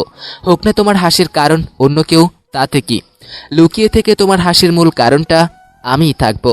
তুমি জানতেও পারবে না। মেয়েটার দিকে তাকাবো না ভেবেও একবার দেখার জন্য তাকালাম। তার মুখে হাসি আর আমার বুকে হাহাকার। ইস, এই হাসি মাখা মুখটা যদি বুকে চেপে রাখতে পারতাম, যদি এই অবুঝ মনের আর্তনাদ সে বুঝতো, তবে আজ তার পুরো অধিকারটা আমারই থাকতো। তার মায় আটকে গেছে। ছাড়তে পারলে ভালো, না পারলে কাঁদতে হবে সারা জীবন। নীলিমা, তুমি কি বুঝো না কিছুই? সত্যি কি বুঝো না? শুধু একটা বার বোঝার চেষ্টা করো, আর অন্য কার হতে পারবে না। মেয়েটার দিকে তাকিয়ে ভাবনায় পড়ে গিয়েছিলাম। ঘোর কাটতেই বুঝলাম তাকে লুকিয়ে তার দিকে তাকানো অসম্ভব। সে কিছু বলল না। বললাম না আমিও, সে থাকুক, এভাবেই হোক না অন্য কারো। অনেক কথা বলার আছে, মুখ দিয়ে বেরিয়ে যাচ্ছে যেন কথা, তবুও জোর করে চেপে আছে। জমা থাকুক সব। তার বিয়ের পর চোখ বন্ধ করে শুয়ে আছে, যাতে তার অমন অদ্ভুত চাহনি না দেখতে হয়। কেমন জানি লাগে সে তাকালে। এর চাইতে ভালো চোখ বন্ধ করে থাকা। ভাবনাতে তুমি নীলিমা। ঘুম কি আসবে? হয়তো আসবে, হয়তো না, কিন্তু ভাবনাতে তুমি আসবেই। পুরোটা ঘিরেই তো তুমি। না, ছন্দ আর মিলে না। শব্দগুলো জটিল লাগে তার বিরহে, কেমন জানি গুলিয়ে যায়। সন্ধে হতেই ঘুম ভেঙে গেল। বুঝতে পারতেছি না সন্ধে না সকাল। আমার প্রায়ই এমন হয়, বিকেলে ঘুমালে মনে হয় সকাল হয়ে গেছে। অবশ্য সকাল হলে খারাপ হতো না, রাত হলে তো তার ভূত মাথায় চাপে। তাকে দেখলাম রান্না করতেছে, আমাকে দোকানে যেতে হবে খাবার আনতে। ঘুম থেকে ওঠার পর স্বভাবতই ক্ষুধা লাগবে আমার। বাসা তো থাকতাম রাজপুত্রের মতো। আমি ঘুমালে আম্মু খাবার রেখে যেত আমার রুমে। এখানে না আছে আম্মু, না আছে বউ, খাবার কে রাখবে? হাত মুখ ধুয়ে বের হতেই ধাক্কা লাগলো নীলিমার সাথে। সেও ঢুকছিল, আমিও বেরোচ্ছিলাম। জানি না দোষকার, তবুও সরি বলে চলে আসলাম। কথা না বাড়ানোই ভালো। তাকিয়েছিলাম তার চোখের দিকে, বুঝিনি তার চোখের ভাষা। থাক, আর বুঝে কি হবে? বাঙালির আবেগ বেশি, ভালোবাসাও বেশি, আবার অভিমানটাও তার চেয়েও বেশি। তার চেয়ে বেশি জেদ। অভিমান ভাঙানো যায়, কিন্তু জেদ সেটা অত সহজ নয়। বাঙালি আবার চেঁচড়ামিতে পাকা, বিশেষ করে ছেলেরা। একটা মেয়ের জন্য কি যে কি করতে পারে তার কোনো হুদিস নেই। আমিও ব্যতিক্রম নেই। অনেক কিছুই করেছি তোমার জন্য, এখনো অনেক করা বাকি, কিন্তু আমি কি আর পারবো? তার আগেই জেদ চেপে গেছে তোমাকে ভালো রাখার। হোটেলের খাবার আমার ভালো লাগে না, শুধু বিরিয়ানি ছাড়া। সবসময় তো আর বিরিয়ানি খাওয়া যাবে না, যা আছে তাই খেতে হবে। পকেটে টাকা কম, এভাবে আর 3 দিন চলবে, তারপর না খেয়ে চলতে হবে। খেতে বসছি, এমন সময় ফোনটা বেজে উঠলো। নাম্বার না দেখেই রিসিভ করলাম। হ্যালো। কোথায় তুমি? হোটেলে। কেন?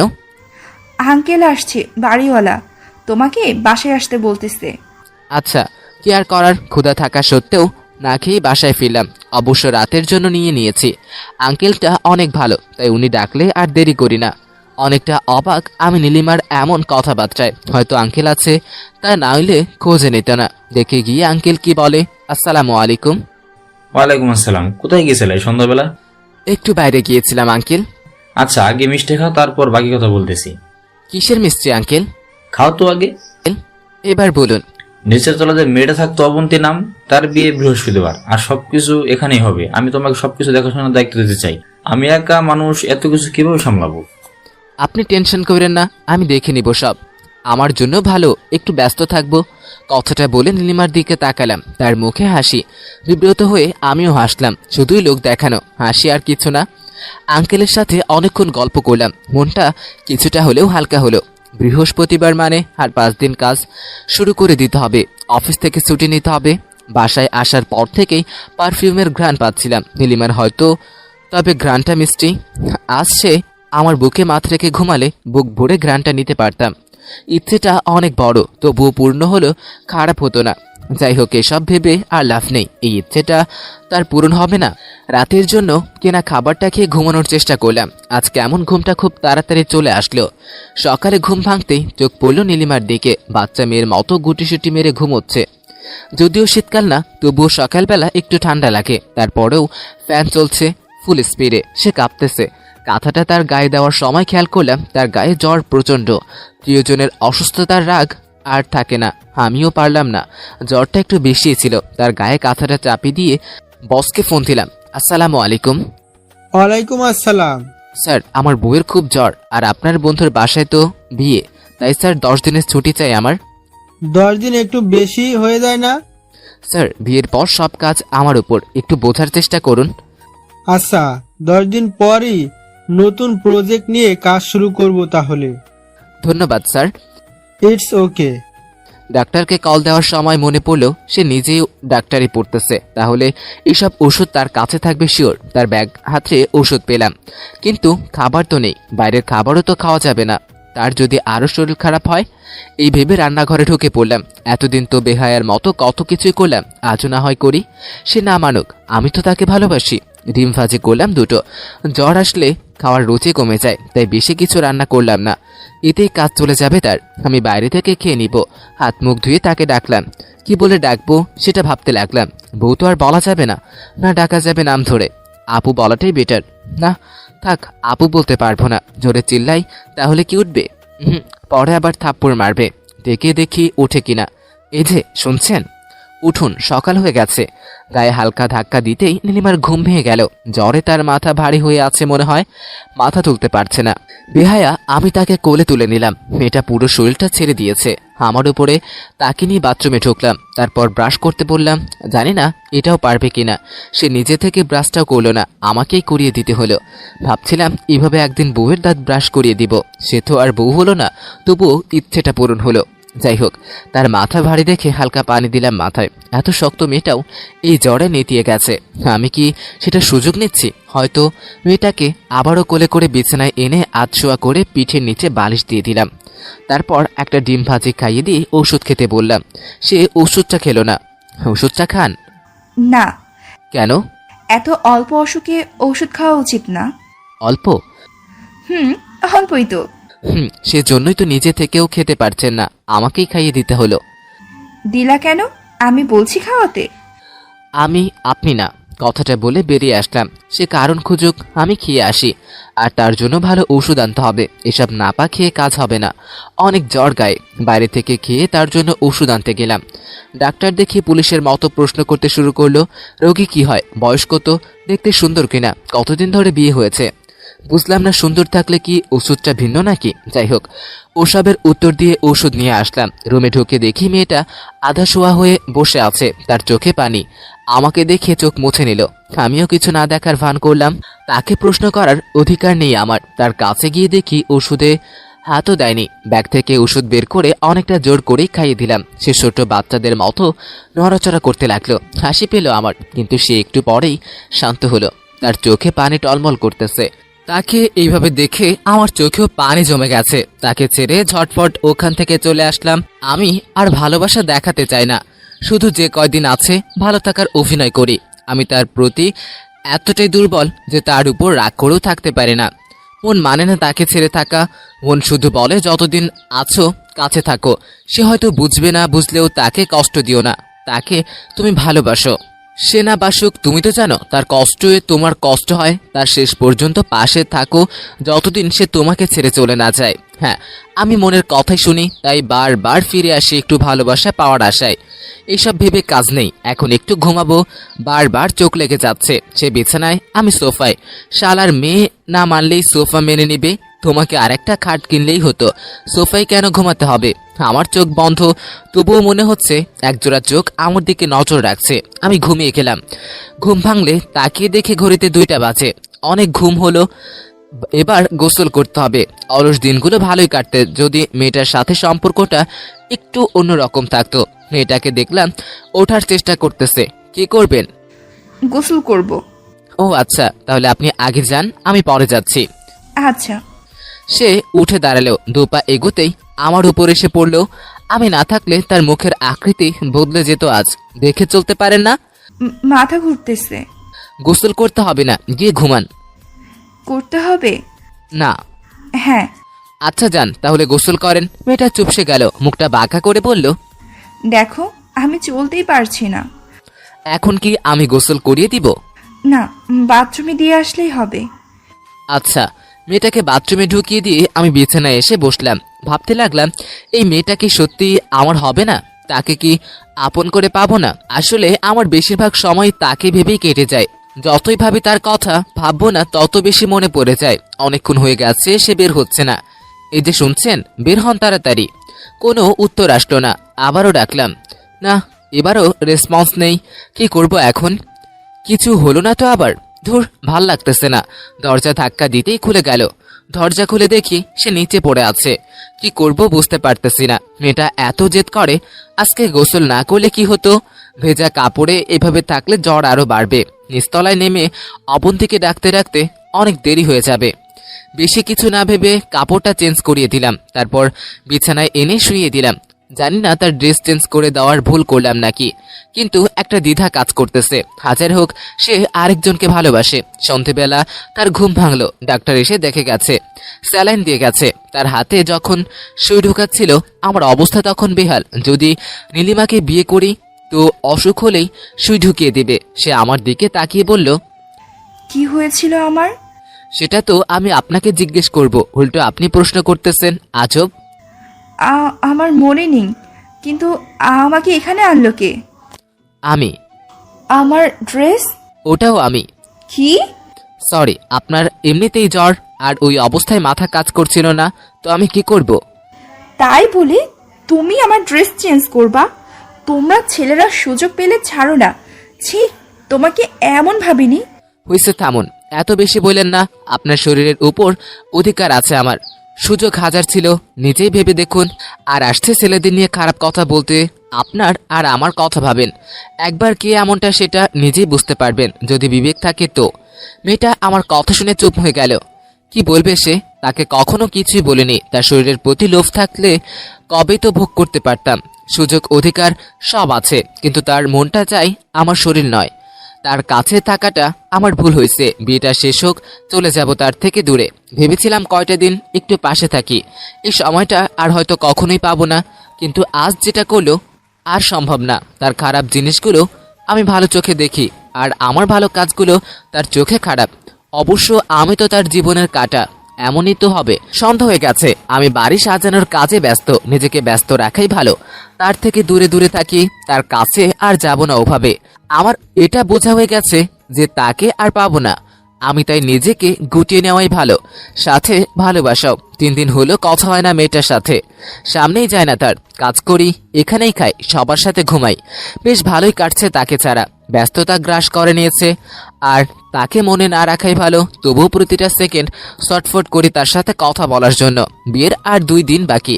বিয়েটা হয়ে গেলেই আবারও ব্যস্ততা কমে যাবে। তবে তখন অফিস আছে, বাসায় দেরিতে ফিরবো, সমস্যা হবে না। মেয়েটাকে মাঝে মাঝে দেখি বেলকনিতে দাঁড়িয়ে বই পড়ছে অথবা কফি খাচ্ছে। সে ভালোই থাকতে পারে আমাকে ছাড়া, পারি না শুধু আমি। শানভি, হ্যাঁ, কে? পিছনে তাকিয়ে দেখি অবন্তী, উপরে নীলিমা দাঁড়িয়ে। চলো শপিংয়ে যাব। কিছুই কেনা হয়নি আমার। কিন্তু আমার এখানে অনেক কাজ। ওরা সামনে নেবে, তুমি চলো তো। বলি মেয়েটা হাত ধরে টান দিল। আমি উপরে তাকালাম, নীলিমা দেখছে আমাদের। আমি তাকাতেই রুমে ঢুকে গেল। যাক, তাতে আমার কি। মেয়েটা হাত ধরে আমাকে গাড়িতে নিয়ে গেল। অবন্তী, এইসব শপিং মেয়েদের কাজ। তুমি বরং নীলিমাকে নিয়ে যাও, ওর চয়েস অনেক ভালো। আমি এসব পারি না। ঠিক বলছো, ভাবিকে নিয়ে যাওয়া দরকার, কিন্তু তোমাকেই ছাড়বো না। দুজনকেই যেতে হবে। ধুর, বলেও ফাঁসলাম। এখন আবার ওকে নিয়ে আসবে, কেটে পড়তে হবে কোনো মতে। চুপচাপ বসো, তুমি না গেলে কিন্তু আমি শপিংই করবো না। এইটা আবার কেমন কথা? তুমি কি এইভাবেই বিয়ে করবে নাকি? দরকার হলে করব, এখন চুপচাপ বসুন। 10 মিনিট পর নীলিমা আর অবন্তী একসাথে আসলো। নীলিমা পিছনে গিয়ে বসলো, আমি আর অবন্তীর সামনে। মেয়েটাকে কেমন একটু ফুলে গেছে, গাল দুটো ফুলে গেছে একটু, সে লাগছে। 10টা বেজে গেছে, এখনো তার শপিং হয় না। এইটা কিনবে, ওইটা কিনবে। তাদের সাজের জিনিসপত্রের নাম শুনতে শুনতে কান শেষ। দোকানদার আমার দিকে তাকিয়ে মুচকি হাসে। হাসির অর্থ যেন বুঝায় আজ ফেসে গেছো ভাই। গাড়িতে গিয়ে বসলাম। চোখ লেগে আসছিল, হঠাৎ ওরা চলে আসলো। যাক, তাও তো আসছে।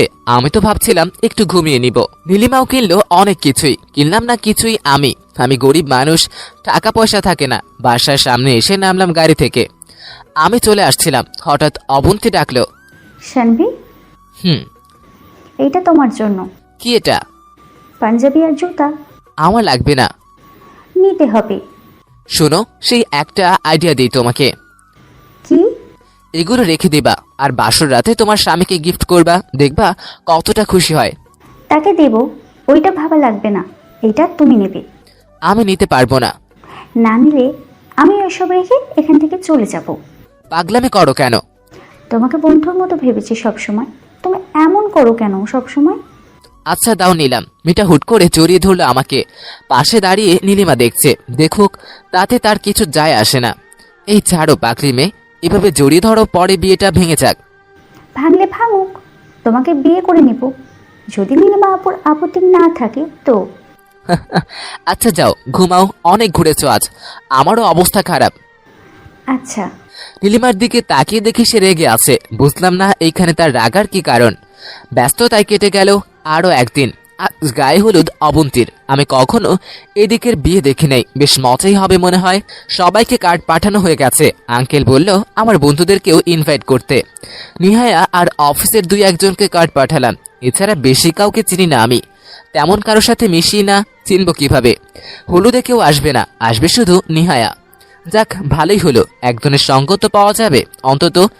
সন্ধ্যেবেলা সবাই হাজির। হঠাৎ সামনে তাকিয়ে চমকে গেলাম। 2টা পরেই একসাথে শাড়ির কুচি ঠিক করতেছে, চুলগুলো সামনে চলতেছে, নিচের ঠোঁটটা হালকা চাপা, কেমন একটা লাগছে। নিহায়া আর নীলিমা দুজনেই হলুদ শাড়ি পরে এগোচ্ছে আমার দিকে। বিভ্রান্তকর পরিস্থিতিতে পড়ে গেলাম। কে আসবে আমার কাছে আর কাকেই বা কি বলবো? হঠাৎই নিহায়া এগিয়ে এলো। হাই সানভি, দেখো তো শাড়িটা কেমন লাগছে। অস্থির লাগতেছে, তবে একদিন বলেছি এভাবে পেট বের করে শাড়ি পরবা না। নিহায়া আজও মুচকি হেসে শাড়ি ঠিক করে নিল। তোমার শাসনগুলো ভালোই লাগে। হয়েছে, থামো, এবার পিছনে দেখো কে। কথাটা আস্তে করে বলে হাঁটতে লাগলাম। নিহায়া পিছু হাঁটতে হাঁটতে লাগলো। পিছনে দাঁড়িয়ে রইল নীলিমা। অন্যদিন হলে বলতাম কি ব্যাপার সিনিয়র বউ, আজ দেখি একটু বেশি মাদকতা কাজ করছে, কিন্তু আজ বলবো না। আমরা ছেলেরা তো আবার সুযোগ পেলে ছাড়ি না, আজ না হয় সুযোগটা ছেড়েই দেই। সামনে আগাতেই হইচই। আর একটু এগিয়ে গিয়ে দেখলাম বউকে হলুদ লাগাতে ব্যস্ত সবাই। আমিও গিয়ে লাগিয়ে দিয়ে আসলাম একটু। তারপর শুরু হলো হলুদের বর্ষণ। এ যেন এদেরই হলুদ আজ। সবাই সবাইকে হলুদ লাগাচ্ছে। আর যার যার মতো বন্ধুদের সাথে বার্থডে পার্টিতে যেমনটা হয় তেমনই রীতিমতো হলুদ দিয়ে ঢিল ছোড়াছুড়ি শুরু হয়েছে। বাপ রে বাপ, আগে জানলে আসতামই না। নিহায়া আমার গালে আলতো করে হলুদ মাখা হাতটা ছুঁয়ে দিল। প্রতি উত্তরে আমিও তার গালে হলুদ লাগিয়ে দিলাম। তারও পুরো শরীর হলুদ লেগে গেছে। হলুদের পর এবার পানির বর্ষণ। প্রচুর মজা হয় এদিকের বিয়েতে। আমাদের ওদিকে এমন হয় না। সবাইকে পেলাম, কিন্তু নীলিমাকে কোথাও দেখছি না। হঠাৎ নজর পড়ল মেয়েটা এক কোণে দাঁড়িয়ে আমাদের দেখছে। দেখুক, তাতে আমার কি। সানভি, হ্যাঁ বলো। তোমার রুমে চলো। কেন? আরে আসো, দরকার আছে। আচ্ছা চলো। মেয়েটা আবারও কোনো বদমতলব আছে নাকি? সাবধানে থাকতে হবে। নীলিমার সামনে দিয়ে নিহায়াকে নিয়ে রুমে আসলাম। এবার বলো কি দরকার? গোসল করব। বাথরুম কোন দিকে? এখানে গোসল করবা? বাসায় গিয়ে করলেই ভালো হতো। না, এখানেই করব। এই অবস্থায় যাওয়া যাবে না। আচ্ছা বাথরুম ওদিকে যাও। ঠিক আছে। মেয়েটা বাথরুমে ঢুকতেই নীলিমা আসলো রুমে। চোখে মুখে রাগের ছাপ। কি জানি সে কি ভেবেছে। এতদিন একসাথে থাকছি, কিছুটা হলেও ভালোবাসার সৃষ্টি হয়েছে। একটু হলেও তার মন কাঁদে অন্য মেয়েদের সাথে মিশলে, এটুকু বুঝতে পারছি। নইলে সে এখন রুমে আসতোই না। কোনো কথা বললাম না, চুপচাপ দাঁড়িয়ে থাকলাম। সে গিয়ে বিছানায় বসলো। একটু পর পর রাগ দেখাচ্ছে। একবার ফোনটা আছাড় মেরে বিছানায় ফেললো, আবার কাকে জানে কল দিল, কিন্তু ধরছে না মনে হয়। আবারও সেই রাগে চাহনি। কিছুক্ষণ পর ভিতর থেকে শব্দ আসলো। সানভি, টাওয়ালটা দাও তো। আমি টাওয়ালেটা হাতে নিতেই নীলিমা কেড়ে নিল সেটা। আমি দিচ্ছি। আচ্ছা। সে টাওয়ালেটা দিয়ে আসতেই আবারও ডাকলো। শাড়ি হবে একটা? বলে ব্যাগ থেকে নীলিমার জন্য কেনা কালো শাড়িটা বের করে নীলিমার হাতে দিলাম। শাড়িটা হাতে নিয়ে নীলিমাকে যেন ভাবলো, তারপর নিহায়াকে দিল। 5 মিনিট পর নিহায়া বের হয়ে এলো। ভেজা চুলের পানি গড়িয়ে পড়ছে গাল বেয়ে। অসম্ভব সুন্দর লাগছে তাকে। হয়েছে? হলো তো। বসো এখানে, ওনার সাথে আড্ডা দাও, আমি আসতেছি একটু। নিচে গিয়ে 3 জনের জন্য খাবার আনলাম আর 2টা ড্রিঙ্কস। নীলিমা সে তো মেডিকেলের স্টুডেন্টস, তাই এসব খায় না। আমি আর নিহায়া তো প্রচুর খাই। 3 জনে একসাথে খেতে বসলাম। নীলিমাও স্বাভাবিক আচরণ করতে লাগলো, কিন্তু হঠাৎ চমকে দিল। আমার আধা খাওয়া ড্রিঙ্কসটা সে খেয়ে নিল। বুঝলাম না এমন কেন করলো। হয়তো গলায় আটকে গিয়েছিল। ফ্রিজ থেকে তার জন্য ঠান্ডা পানি আনলাম। তারপর বললাম, ও তোমাদের পরিচয় করানোই তো হয়নি। নিহায়া আমার একসাথে কাজ করি, আর সে আমার ভালো বন্ধু। আর উনি হলো নীলিমা। কথার মাঝে নীলিমা বলল, আমি নীলিমা, সানভির বউ। পরিচিত হয়ে ভালো লাগলো। আমারও। বুঝতেছি না আজ সবকিছু এরকম উল্টাপাল্টা কেন হচ্ছে। বিয়ের দিন সকাল থেকেই প্রচুর ব্যস্ততা আমার। সবকিছু ঠিকঠাক আছে কিনা সব আমাকেই দেখতে হচ্ছে। এদিক ওদিক ছোটাছুটিতে সময় কেটে যাচ্ছে। নীলিমাকে কয়েকবার দেখেছি বেলকনিতে দাঁড়িয়ে থাকতে। আমি লুকিয়ে দেখেছি, সরাসরি তাকাইনি। দুপুরবেলা ছেলে পক্ষের লোকজন আসলো, সবাইকে খাওয়ানোর দায়িত্বটাও আমার কাঁধেই বলতে গেলে বিয়ের সবটা আমাকেই করতে হয়েছে। ছেলে পক্ষের খাওয়ানো শেষ করে এবার মেয়ে পক্ষের লোকজনদের খাওয়ানোর পালা। সব বিয়েতেই এমন হয়, আগে ছেলে পক্ষ খাবে, তারপর মেয়ে পক্ষ। প্রথম সারের কর্নারের টেবিলটাতে নীলিমা, নিহায়া আরও কিছু লোকজন বসেছে। নীলিমা আর নিহায়াকে দেখে মনে হচ্ছে দুজনের মধ্যে ভালো বন্ধুত্ব হয়ে গেছে ইতিমধ্যেই। মেয়েরা কিভাবে এত তাড়াতাড়ি মানুষের সাথে মিশে যায় আমার জানা নেই। মাত্র কয়েক ঘন্টার পরিচয়ে তাদের দেখে মনে হচ্ছে না জানি কত দিনের ফ্রেন্ডশিপ তাদের। যাই হোক, আমার কাজ খাওয়ানো, আমি খাইয়ে যাই, ওদিকের কথা ভেবে কাজ নেই। ওদের টেবিলের দায়িত্বটা আমি নিলাম। নিহায়া ঢাকার মেয়ে, সবসময় কেমন একটা আধুনিক ভাব, আর নীলিমা সিম্পল। নীলিমাকে এই জন্যই বেশি ভালো লাগে আমার। দুজনকে খাবার দিলাম বেশি বেশি। আমার জানি নীলিমা বেশি খেতে পারবে না, গরুর মাংস তো আরও খেতে পারে না, তবুও বেশি করেই ঢেলে দিলাম। সে আমার দিকে রাগেই লুক নিয়ে তাকালো। আমি মুচকি হাসলাম।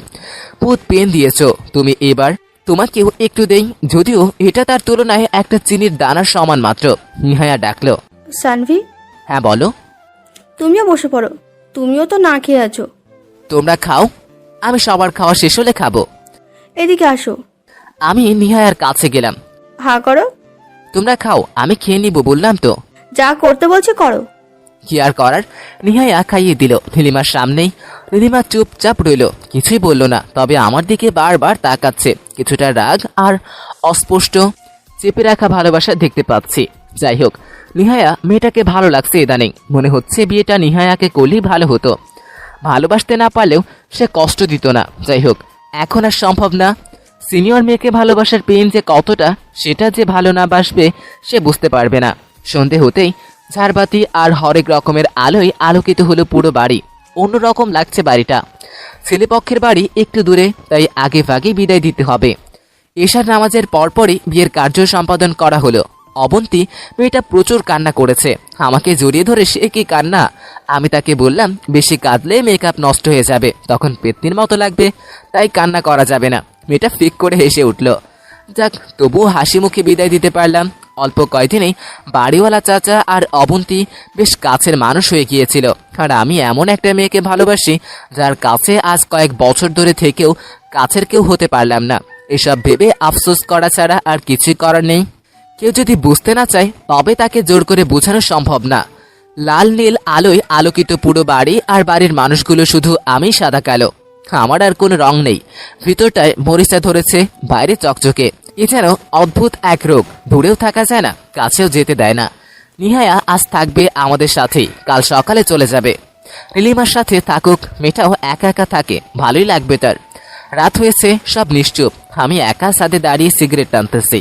রাতের আকাশের মধ্যে অন্যরকম এক সৌন্দর্য আছে, যেটা সবসময় মানুষ বুঝতে পারে না। যখন কেউ খুব কষ্টে বা খুব ভালো থাকে তখন বুঝতে পারে। আমিও বুঝতে পারছি। আমি মাঝে মাঝে ভাবি, নীলিমা চাঁদ, আমি সূর্য। চাঁদের যেমন নিজস্ব কোনো আলো নেই, দূর থেকে সূর্য চাঁদকে আলোকিত করে কোনো স্বার্থ ছাড়াই, তেমনি আমিও ভালোবেসে যাব প্রিয় দূর থেকে। কাছে না হয় নাইবা গেলাম। একটা শেষ করে আরেকটা সিগারেটে আগুন জ্বালাতেই খেয়াল করলাম পিছনে কেউ দাঁড়িয়ে আছে। এত রাতে কে আসবে ভেবে পিছনে তাকাতেই দেখলাম নীলিমা দাঁড়িয়ে। অন্যদিন হলে সিগারেটটা ফেলে দিতাম, আজ ফেললাম না। তার দিকে খুব একটা আগ্রহ দেখালাম না, যদিও মন কথা বলতে চাইছে। আমি আবারও সিগারেট টানতে ব্যস্ত হয়ে গেলাম। কয়েক মিনিট নীরবতা ভেঙে নীলিমাই প্রশ্ন করলো, রাতে খেয়েছো? না। কেন? ইচ্ছে নাই। নিহিকাকে পাঠিয়ে দিব কেন? তোমাকে খাইয়ে দেওয়ার জন্য। আমার খাওয়ার ইচ্ছে নেই, আর অনেক রাত হয়েছে, আপনি রুমে যান। 2 দিন আগেই সুস্থ হয়েছেন, আবার অসুস্থ হয়ে যাবেন নইলে। সিগারেট ফেলো। কেন? আমি বলছি তাই। সরি, সম্ভব না। বেশি কথা বলবি না, সিগারেট ফেল।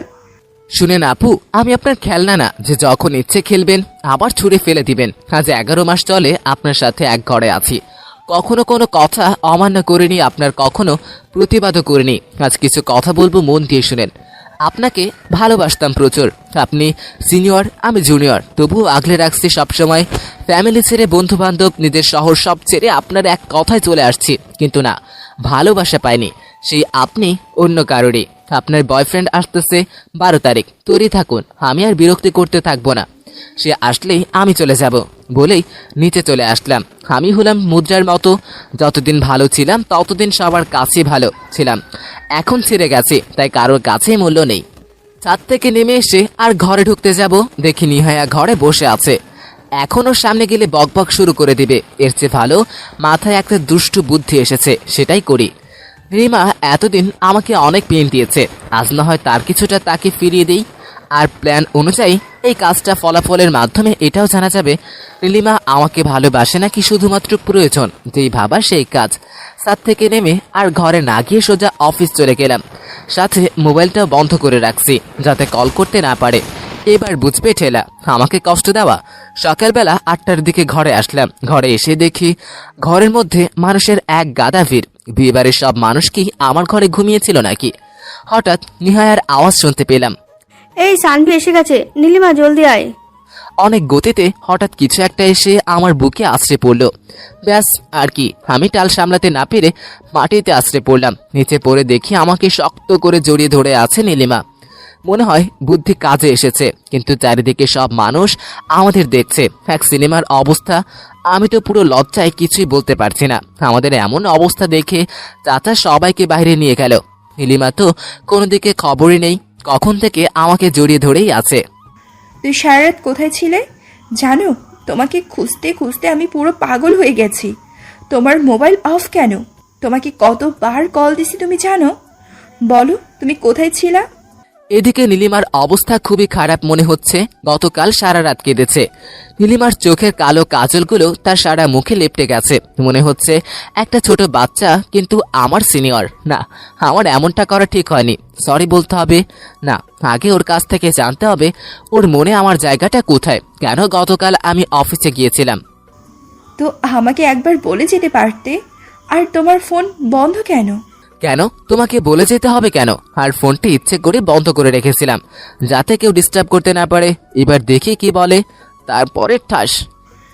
মানে আমি অনেক তোর আর ফোন অফ করে রাখছিলি যাতে কেউ ডিস্টার্ব না করতে পারে।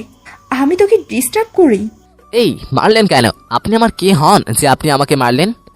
মেরেছি, ভালো করেছি, আরও মারবো তোকে।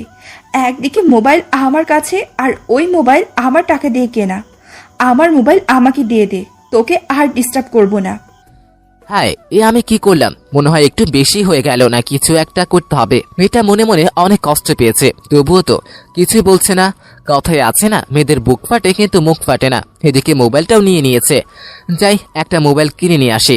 মার্কেটে গিয়ে একটা পোকো ফোন কিনে নিলাম। আমার বেশ ভালো লেগেছে এই ফোনটা। মোবাইল নিয়ে ফেরার পথে দেখলাম অর্কিডস ফুলের চারা বিক্রি করছে। আর অর্কস হচ্ছে নীলিমার ফেভারিট ফুল। আর বাসায় আমি এই ফুলের অনেক চারা দেখেছি। এখান থেকে একটা ওকে দিলে আমি শিওর ওর রাগ কমে যাবে। ঘরে ফিরতে ফিরতে সন্ধে হয়ে গেল। ঘরে ঢুকতেই দেখলাম নীলিমা সোফায় বসে টিভি দেখছে। ফুলের চারাটা এমন করে নিলাম যাতে ওর চোখে পড়ে। এই ধর তোর ফোন, সকাল থেকে বেজে চলেছে, কেউ তোকে সেই সকাল থেকে কল করেই যাচ্ছে। কে কল করেছে দেখেননি? না, আমি তোর ফোন কেন ধরবো?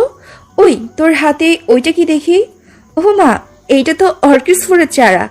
এটা তুমি আমার জন্য আনছো? তুমি জানতে অর্কিডস আমার প্রিয় ফুল? মানে এটা আমার ভালো লেগেছে তাই এনেছি, এটা আমি আপনার জন্য আনি নাই। মিথ্যা বলবে না, তুমি এটা জানতে আমার ফেভারিট ফুল তুমি তাই এনেছো? না, আমি জানি না। আবারও মিথ্যা? দাঁড়াও, দেখাচ্ছি তোমাকে মজা। নীলিমা আমাকে টেনে সোফায় শুয়ে দিল আর সুরি দিতে লাগলো। আর চুলগুলো এসে পড়েছে বারবার আমার মুখের সামনে। ওর চুলের ঘ্রাণ আমাকে মাতাল করে দিচ্ছে। চুলের বাতাস আমাকে ওর দিকে টানছে। আমি শুধু এক নজরে ওর দিকে তাকিয়ে রইলাম। ওই এমন করে তাকিয়ে আছো আমার দিকে কেন? না কিছু না। জুনিয়রটা মনে হয় ভয় পেয়েছে। এটা ভয় না রে পাগলি, তোকে ভালোবাসার প্রতিচ্ছবি। মনে মনেই বললাম। তুমি জানো না, মেয়েদের বুক ফাটে কিন্তু মুখ ফাটে না। সব কিছু কি নিজ থেকে বলতে হবে? তুমি বুঝে নিতে পারো না? না, আমি কিছুই বুঝি না। কেমনে বুঝবো? আপনি তো আমার সিনিয়র আর আমি তো জুনিয়র। বুঝিয়ে দেওয়ার দায়িত্বটা আপনারই। আচ্ছা, তাহলে আজকে আমি তোমাকে সব কিছু কিঞ্চিত কিঞ্চিত বুঝিয়ে দেব। বুঝিয়ে দাও। আমার মনে লাড্ডু ফুটতেছে। অবশেষে সেই কাঙ্ক্ষিত কথা আজ শুনতে পাবো। আসলে আমিও তোমাকে। এরই মাঝে বেজে উঠল আমার ফোনটা আসারও আর সময় পেল না। Hello hello Sanvi. রাফি, তুই? আমি রাভি, তুই এখন বাসায় চলে আয়। মানে কি বাসায় আয়? কেন, তুই জানিস না আমি বাসায় কেন আসতে পারবো না? আরে এখানে 11 মাসে অনেক কিছু হয়ে গেছে, তুই প্লিজ জলদি বাসায় ফিরে আয়। কেন, কি হয়েছে? কিছু তো অন্তত পক্ষে বল। আর আমাকে যদি নীলিমার বাবা হাতে পায় তাহলে আমার কি অবস্থা করবে তুই তো জানিসই। তোকে আমি ফোনে কিছুই বলতে পারবো না, তুই জলদি বাসায় না আসলে তাহলে বড় দেরি হয়ে যাবে রে। আর নীলিমার বাবা তোকে কিছু বলবে না, আমি বলছি। আচ্ছা, কেমন হয়েছে যে আমায় এত তাড়াতাড়ি আসতে হবে? ঠিক আছে, আমি এখনই 8টার বাসে ফিরতেছি। নীলিমাকে নিয়ে ওখানে পৌঁছাতে অনেক রাত হবে। সমস্যা নেই, তোর জলদি চলে আয়। কি হয়েছে? রাফি তোমার নাম্বার পেয়েছে কোথা থেকে? জানি না, তুমি তাড়াতাড়ি রেডি হও, এখন আমরা বাসায় ফিরে যাব। মানে কি বাসায় ফিরে যাবে মানে? তুমি কি পাগল হলে নাকি? বাসায় গেলে আমার বাবা আস্ত রাখবে না, আর তোমাকেও আমি যেতে দিব না। আরে রাফি বলল তাড়াতাড়ি না গেলে খুব দেরি হয়ে যাবে, তাই তো আমি যেতে রাজি হলাম। না হলে আমার কি আপনার বাবার হাতে মরার ইচ্ছে আছে? রাফি নাকি সবকিছু সামলে নেবে, দেরি না করে চলো। আচ্ছা 2 মিনিট, আমি আসছি। রাত প্রায় 9টা বেজে গেছে। এখন বগুড়া থেকে চট্টগ্রাম কোনো বাস যাবে কিনা তা আমার জানা নেই। ভাগ্যিস 10টার একটা শেষ বাস ছিল, ওটাতেই রওনা দিলাম। এত জরুরি তরফ করার মানে কি? আমার কিন্তু খুব ভয় হচ্ছে সানভি। আরে এত ভয় পাওয়ার কিছুই নেই, আমি আছি তো। আর রাফি বলেছে ওদিকের অবস্থা নাকি এখন সম্পূর্ণ ভিন্ন। আচ্ছা সানভি, আমি তোমাকে একটা কথা বলতে চাই। বলেন। আমি বলছিলাম, আসলে আমাদের কথা অনুসারে আমি শুধু তোমার 1 বছরের বউ। তা আমার খুব ভালো করে জানা আছে। আর কিছুদিন পরে তো 1 বছরের সম্পর্কটার ইতি ঘটবে, আপনার চিন্তা করতে হবে না। কিন্তু ওইদিকে আমার ফেতরটা পুরো রক্তিম ছায়ে পরিণত হচ্ছে। আসলে জগতে প্রিয় মানুষের প্রতিটা কথাই বুকের বাঁ পাশে লাগে। তা যদি নিষ্ঠুর কষ্টদায়কও হয়, তাও শুধু একবার বলো তুমি এই সম্পর্কের ইতি টানতে চাও না, প্লিজ। শর্ত মানতে আর বেশি দিন নেই, কিন্তু আমি তোমাকে বলতে চাচ্ছিলাম যে আমার বয়ফ্রেন্ড। নীলিমাকে কথার মাঝখানে থামিয়ে না, আমি আপনার আর কোনো হেল্প করতে পারবো না। আমি জানি আপনি এখন কি বলবেন। আপনি বলবেন এখন আপনার বয়ফ্রেন্ডের সাথে সব ঠিক করে দিতে। না, আমি আর পারবো না। আসলে তুমি ভুল বুঝতেছো, আমি বলতে চাচ্ছি। কিন্তু আমি কিছু শুনতে চাইছি না, সরি প্লিজ, আমাকে একটু একা থাকতে দিন। আসলে আমার ভয় হচ্ছে নীলিমা যদি বলে উঠে ওর বয়ফ্রেন্ড ওর সাথে বিয়েটা আমার সম্পূর্ণ করে দিতে, তাই 1 বছর ওর পাশে পাশে থেকে ওর প্রতি আমার নেশাটাই বেড়ে গেছে। কিন্তু ওকে তো আর বুক চিরে বোঝাতে পারছি না, তার জন্য আমার এই বুকে কত শত চুক্তিহীন ভালোবাসা অসহায় হয়ে পড়ে আছে, যা এই 1 বছরে চুক্তির চেয়ে 1000 গুণ বেশি। বাস চট্টগ্রাম শেষ স্টেশনে এসে গেছে, সবাই নেমে পড়ুন। মেয়েটাকে যতই দেখি ততই মায়াবী মনে হয়। এই 1 বছরে দুজন একসাথে ছিলাম একই ঘরে, তবুও আজ নীলিমার চেহারাটা মনে হচ্ছে আমার কাছে এক অচেনা সুন্দরীর। আসলে ভালোবাসা বিষয়টা এমনই, যতই দেখি না কেন সৌন্দর্য ততই মুগ্ধ করে। ঘুমন্ত নীলিমাকে একেবারেই মায়াবী লাগছে, ইচ্ছে করছে একটু ওর চুলগুলো একটু ছুঁয়ে দেখি। এই যে ভাই, নামেন না কেন? নামছি মামা, একটু ওয়েট করেন, ঘুমোচ্ছে তো ডেকে নেই। তাড়াতাড়ি করেন ভাই। আমার সকল ঘুম কেড়ে নিয়ে নীলিমা কতটা যতনে ঘুমোচ্ছে, ইচ্ছে করছে না তাকে ঘুম থেকে জাগাইতে। প্রিয় মানুষের সুখের মাঝে নিজের সুখ। এই যে শুনছেন, উঠেন, বাস এসে গেছে। উঠে পড়েন, তাড়াতাড়ি করেন প্লিজ। ঘুমন্ত অবস্থায় নীলিমাকে দেখতে একেবারে অন্যরকম দেখায়। এই চেহারাটা আমার বাসনাকে প্রফুল্ল করে। আমি নেমে পড়লাম, আপনি নামেন। দাঁড়াও না, আমি আসতেছি। তাড়াতাড়ি চলেন, অনেক রাত হয়েছে। ওদিকে রাফি হয়তো আমাদের জন্য অপেক্ষা করতেছে। তুমি কি এখন আমার সোজা তোমার বাসায় যাবো আমরা? নীলিমা আমার হাত ধরে ধরে কথা বলছে। এটা আপনি কি করছেন? হাত ছাড়ুন। আর আপনি আমার বাসায় কেন যাবেন? আপনাকে আগে আপনার বাসায় দিয়ে আসবো, তারপর আমি আমার বাসায় চলে যাব। কেন? আমি আমার বাসায় কেন যাব? আমি তোমার সাথে তোমার বাসায় যাব, আর হাত ছাড়বো না। আপনি এইসব পাগলামি কাজ করবেন না। আপনার কাজ তো এখন শেষ, আর আগামীকাল আমাদের খেলা বিয়ের 1 বছর শেষ। তাই আপনি আমার থেকে মুক্তি, আর আমিও। তুমি এমন করে বলছো কেন? তুমি আমার কথাটা তো শোনো আগে। আমার আর কিছু শোনার নেই প্লিজ। এই তোরা এখানে, আমি তোদের খুঁজে পাচ্ছি না। কেমন আছিস রাফি? তোরা আগে বাসায় চলে আয়। আমরা না, তুই আগে ওনাকে ওনার বাসায় পৌঁছে দেবার ব্যবস্থা কর। কেন, উনি এখানে থাকুক, পরে বাকিটা দেখা যাবে। না, উনি যাবে না আমার সাথে। তোকে বলেছি তুই ব্যবস্থা কর, নইলে আমি পৌঁছে দিয়ে আসবো। আচ্ছা, আমি নীলিমাকে আর বাসায় পৌঁছে দিয়ে আসছি, তুই বাসায় যা। আমার ভয় করছে, আমি বাসে যাব না। প্লিজ এবার আমায় শান্তি দিন প্লিজ। আপনি আপনার রাস্তায় যান আর আমি আমার রাস্তায়, প্লিজ। নীলিমা চুপ করে রইল, শুধু চোখের কোণে কিছু নোলা জল এর আভা দেখাচ্ছে। তবে এই জলের অর্থ কি তা সানভি বুঝতে পারছে না। আসলে সানভি বুঝতেও চাইছে না। জীবনের একটা বছর তার পিছনে দিয়েছে শুধু তাকে একটু আপন করে পাওয়ার জন্য, কিন্তু এক বছরেও বিন্দুমাত্র ভালোবাসা পায়নি, যার কাছ থেকে তাকে আর না বোঝার চেষ্টা করাটাই ভালো। সানবি চল, নীলিমাকে বাসায় পৌঁছে দিয়ে আসি। আমার বাসায় যাব।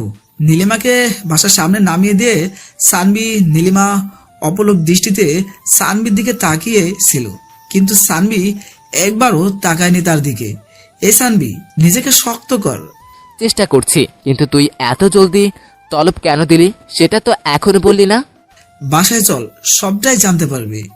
সানবি আর কথা বাড়ালো না, কারণ তার মনে এখন রক্ষণাবেক্ষণ নদী। বাড়ির সামনে আসতে আমি অবাক, তার পুরো বাড়িটাই মানুষের ভর্তি। আমাকে দেখে সবাই ভূত দেখার মতনই চমকে গেছে, তবে চমকানোর চেয়েও সবার চোখে এক ভীতি কাজ করছে। আমি এইসব তোয়াক্কা না করে বাসার ভিতরে ঢুকে পড়ি।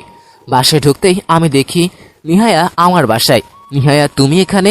নিহা কিছুই বলে না, সে শুধু কান্না করে দেয় সানভিকে জড়িয়ে ধরে। সানবি ভিতরে চল।